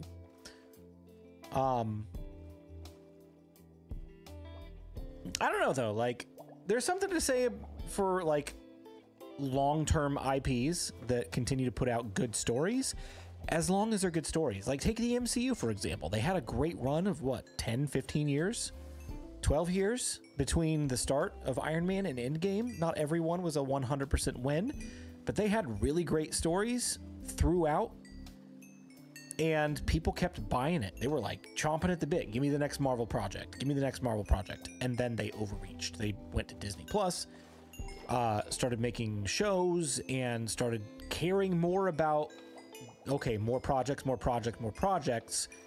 And it was quantity over quality, and people stopped liking it. So as long as an IP can continue and continue to create quality, then I don't care if there's 100 remakes. Like, make more of them as long as they're good stories. They're characters we're familiar with, or universes, worlds that we're familiar with. People like familiarity, right? What's an IP? Intellectual property. So like Star Wars is an IP. It's like Disney's intellectual property. It's a set of something. So I don't know. I'm not opposed to sequels and reimaginings and things like that, as long as it's well thought through. If it's just a cash grab, like, hey, people like the name Star Wars, so let's make a Star Wars, and you know, people will pay money for it. Nope. Nope, nope, nope. Because what Disney especially has found out as of late is you can't slap a label on it and call it good. If it's not good to begin with, no matter how you polish a turd, it's still going to be a shiny piece of poop.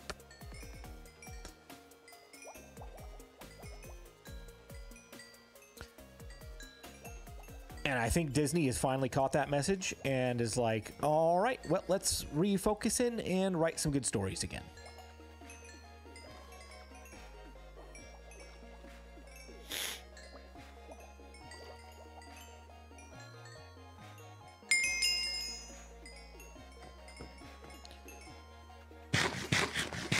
Let's collect all this XP so it's not just sitting there.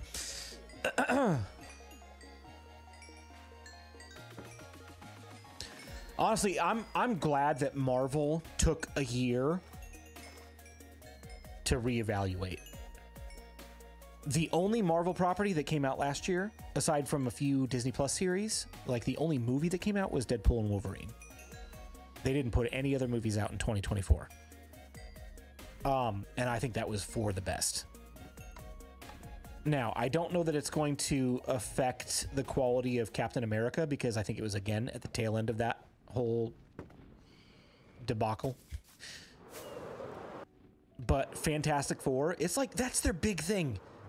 Fantastic Four is the first family of Marvel. You mess that up and you have lost your fandom.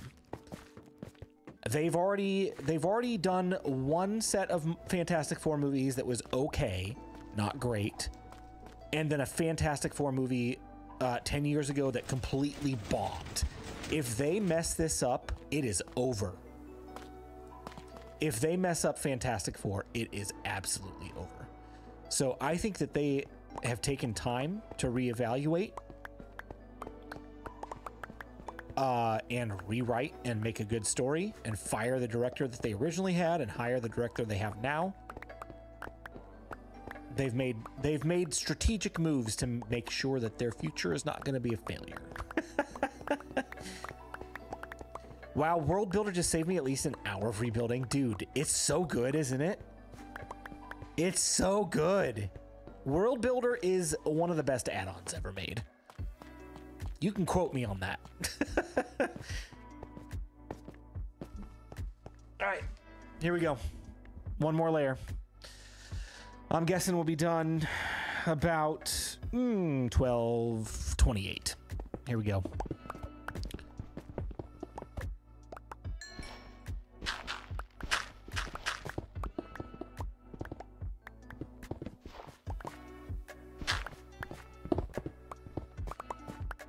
RDJ as Doom is going to be so cool.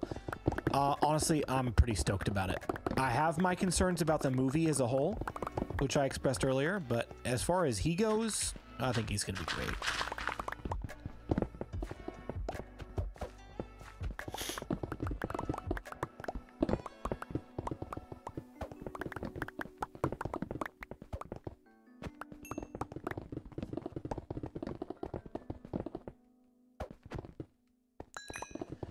I'm not sure about the futuristic 60s look, though. Not quite sold on it yet. Yeah, the only thing you'll have to keep in mind is that it's like an alternate reality. So it's not like our world 60s. It's like other world 1960s. I kind of like the mishmash of like futuristic retro. I think it makes for an interesting look.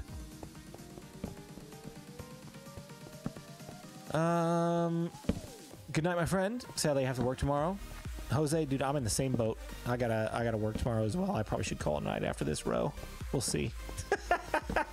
But hey, you have a good night. Thanks for hanging with us. To be honest, I would have been a lot more excited for a different actor to play Doom. Maybe someone like Mads Mikkelsen. Dude, he's so good. He's so good. He's already been in the MCU too, though, by the way. Very minor role, but he was in the MCU as well. And also in Star Wars, Rogue One. Dude, he's such a good actor. I really like him in the, oh gosh, what is it? Casino Royale, the James Bond film. He's so good.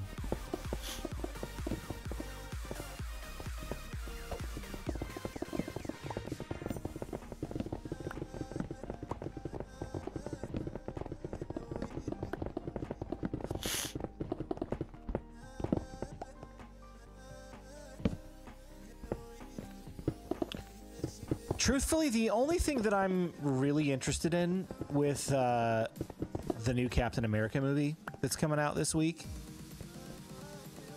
is how they're going to finally, after several years, wrap up the story about Tiamat, the Eternal, that is in the middle of the ocean that nobody has said a word about since.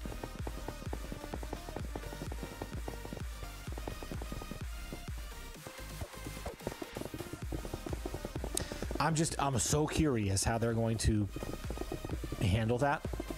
And you know it's going to be like adamantium, and that's how they're going to introduce like some X-Men and stuff like that. It's fairly obvious where they're going with it from what people have said, but I don't know. I missed the name. Who are you talking about? My YouTube crashed, so I'm only over here at the moment. For Dr. Doom?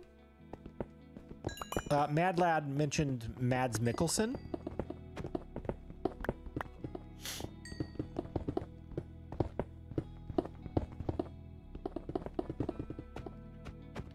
He played Galen Erso in Rogue One, and he was the villain in Casino Royale. Great actor. Could have been a great choice for Doom as well.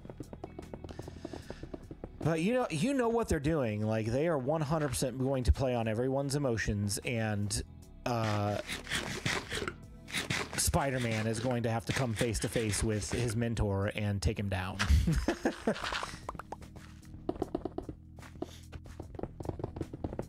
And in Doctor Strange. Yep. He was, gosh, what's his character's name in Doctor Strange? I don't remember. But he was like Dormammu's henchman.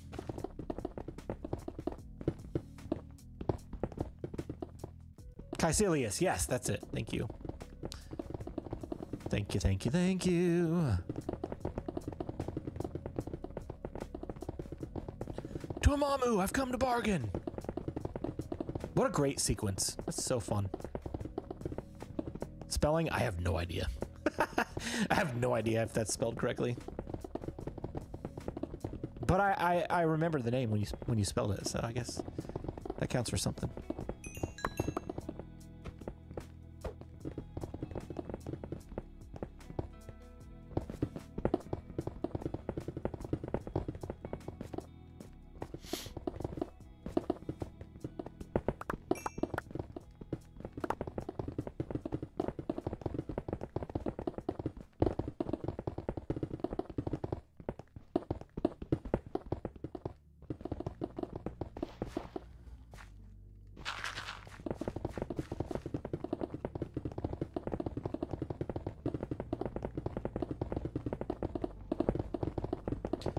You know what's funny about a build like this? We are digging out all of this space that's never even going to get seen.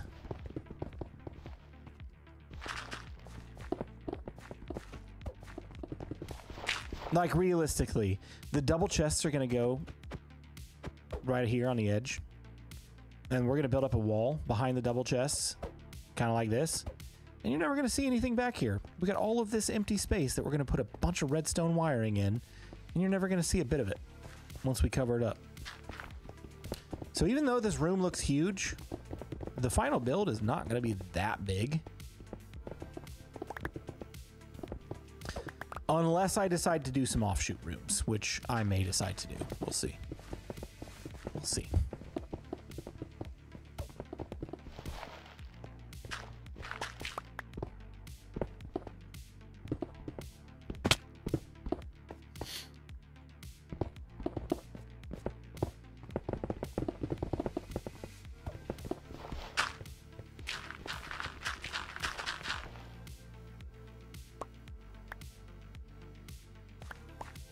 Time for sleep. Have a good night, everyone. Thanks for hanging out, Mary. Have a good night.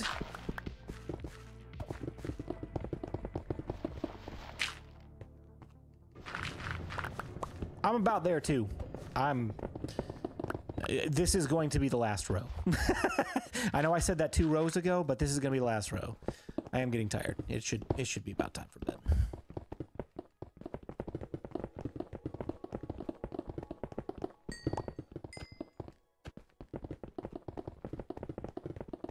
Didn't he play in the show Polar? I don't know if I've ever seen that.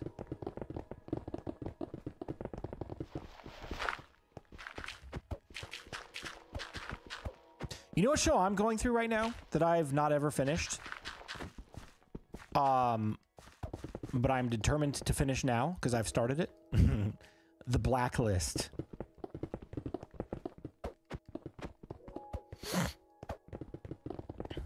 It can get a little repetitive at times, but the mystery and the overarching story, it's pretty good. I'm enjoying it. I'm like 5.5 seasons in, I believe.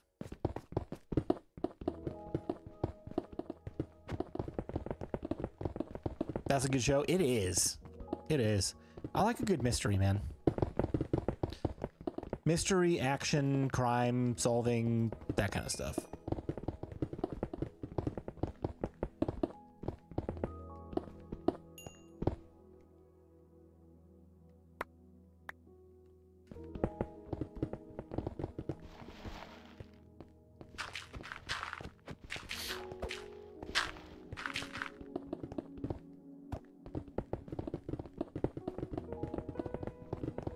Is that with Red? Ray Reddington? Yep. Yep.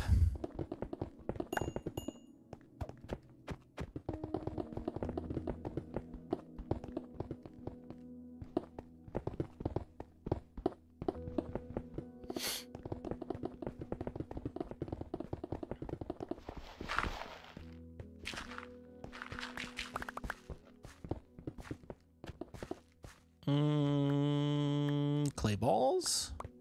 Let's grab those as well, since we accidentally mined them with fortune. And that way we're not wasting stuff.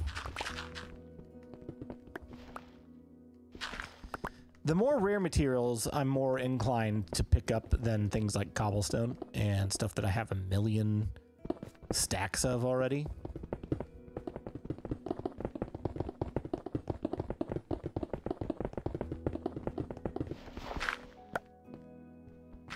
I enjoyed watching that show for some reason that I can't remember. I didn't finish the entirety. I mean, it does drag on a little bit. It's one of those shows that if you don't enjoy that kind of content where it's like they're hunting a bad guy every show and they're gonna catch him every show, and sometimes they'll let him go and, you know, catch him later on, but for the most part, it's neatly wrapped by the end of the episode. Like, if you don't really like that kind of content, then it's one of those, like, could have been an email kind of things. If you're not familiar with that phrase, like if you're in a meeting that's going really long and that's saying the same thing over and over, you could be like, that could have been an email. I could see how that like would be. That was weird. The blacklist. But if you are good with that kind of content of watching a crime being solved every episode, and only getting hints at the overarching subplot, then you know, it's a great show. I really enjoy that kind of stuff.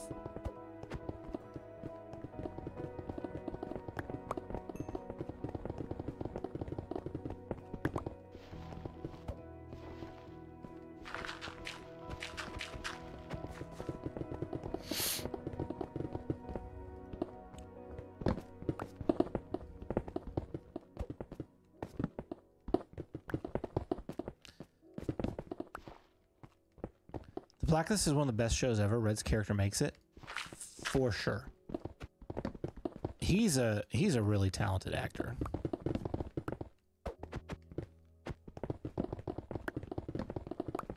His name is escaping me at the moment, but you know who I'm talking about. He's really good. He was Ultron in Avengers Age of Ultron. And Robert California in The Office. James Spader, thank you.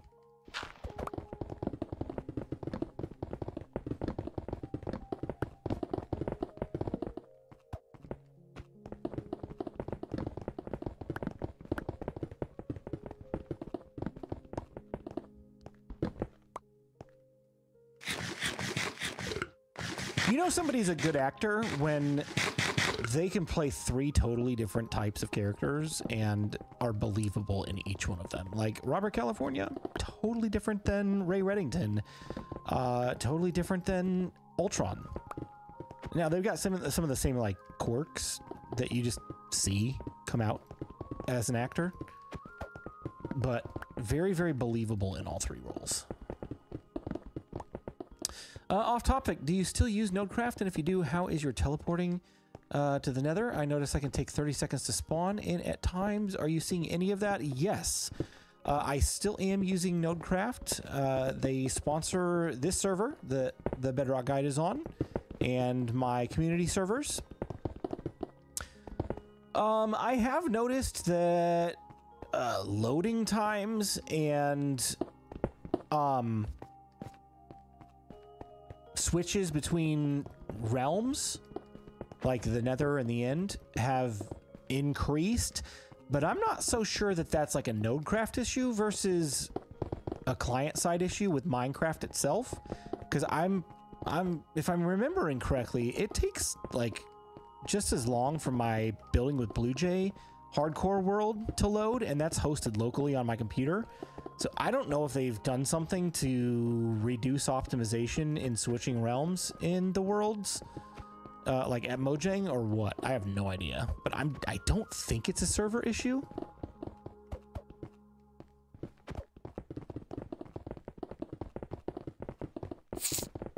Oh, here we go again. I've seen that on several servers. I think it's a Bedrock issue. Yeah, that's kind of what I'm thinking as well. It started, honestly, it started when they redid chunk generation a couple of updates ago, where like if you're flying and the chunks aren't loading fast enough, it'll give you this message and it's like, you may experience performance issues. The chunks are still loading. We never used to get that. We used to like either hit a chunk wall and just kind of float there until it loaded in, or you'd keep flying and eventually the chunk loading would catch up with you. But they changed something about the way chunks load recently that I think has increased the load times between realms.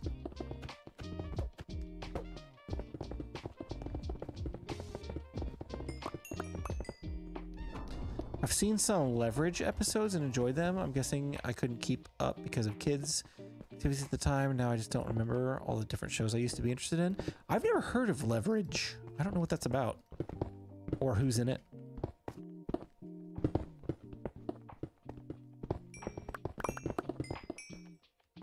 I'm off to bed. Have a good night. Have a nice stream and good night for later. Goodbye. Hey, thanks for hanging out. I'm almost headed to bed myself. We are about to wrap this up as soon as I finish this row.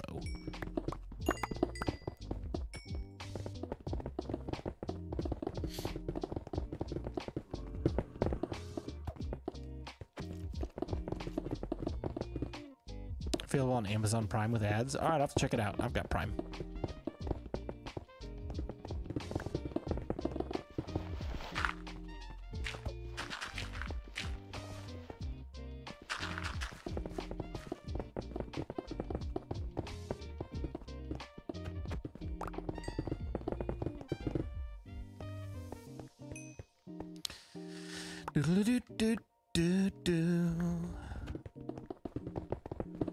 You know, with all your free time. I know, like tomorrow night while I'm sitting here doing this, maybe I could watch a new show. Ah, no, I can't though. I gotta finish the Blacklist.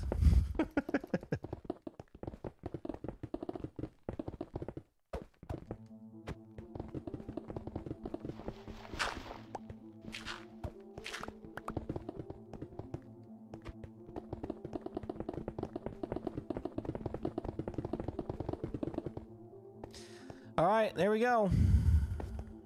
So 1, 2, 3, 4, 5, 6, 7, 8, 9, 10, 11, 12, 13, 14 rows out of 20, and realistically probably 22. And then starting like here, we need to dig down probably another 5 or 10. It doesn't need to be the whole slice, just everything from where the minecart goes down and then shoots back up.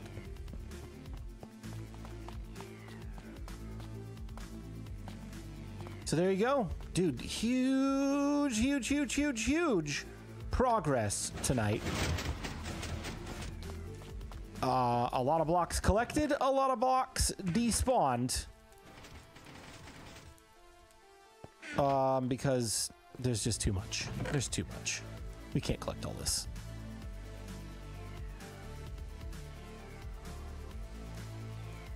All right, there we go. Let's jump back in and take one last look at the space, dude. Oh my gosh, this is so big. And I'm gonna keep digging that direction even when I'm done digging this direction. Because if we look at this from this point of view, shulkers come in handy. I'm completely out. Like, I really need to go on an end raid bad. Obviously I can't put anything here because I don't want it right next to the staircase and it looks just kind of weird if I put it there. But if we like put it at a catty corner and then like have the steps like right here, like they are right there, we could realistically start the first double chest probably right here, unless I want to give myself some gap. I don't know. Let's say that it's right here, right? So realistically, 1 slice, 2 slice, 3, 4, 5, 6, 7, 8, 9, 10, 11, 12, 13, 14, 15, 16, 17, 18, 19, 20, 21, 22, 23. If we go from realistic spot on the wall there to the edge of this wall and dug no further, but we're gonna dig further. So that's, what did I say, 23 slices on each side. That's 46. That's more than enough, to the point where I could do in this room, I could probably do like 1, 2, 3, 4, 5, 6, 7, 8 right here, and then wall it off right here to create like a subsection of the room, and then put another 8 somewhere over here, to where like the circuitry is facing this direction and maybe the chests are over here, or vice versa. Maybe the chests are like in a little hallway and the circuitry is back here. Like, we could subdivide this room in a way that it's not just a giant square with chests all the way around it, because that's definitely not the vibe I'm going for.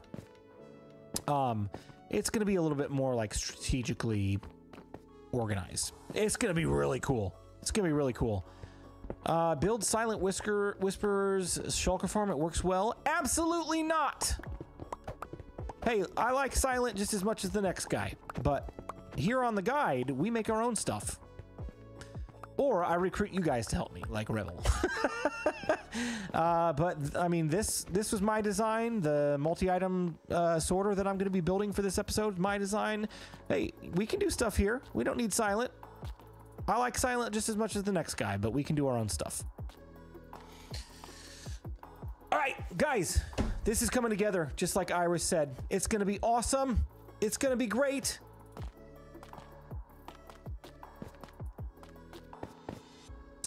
I hope you've enjoyed tonight's stream. It's been good. It's been good hanging out. It's been good just to chat with you, especially after last night where I was like mainly focused on chatting with Prowl.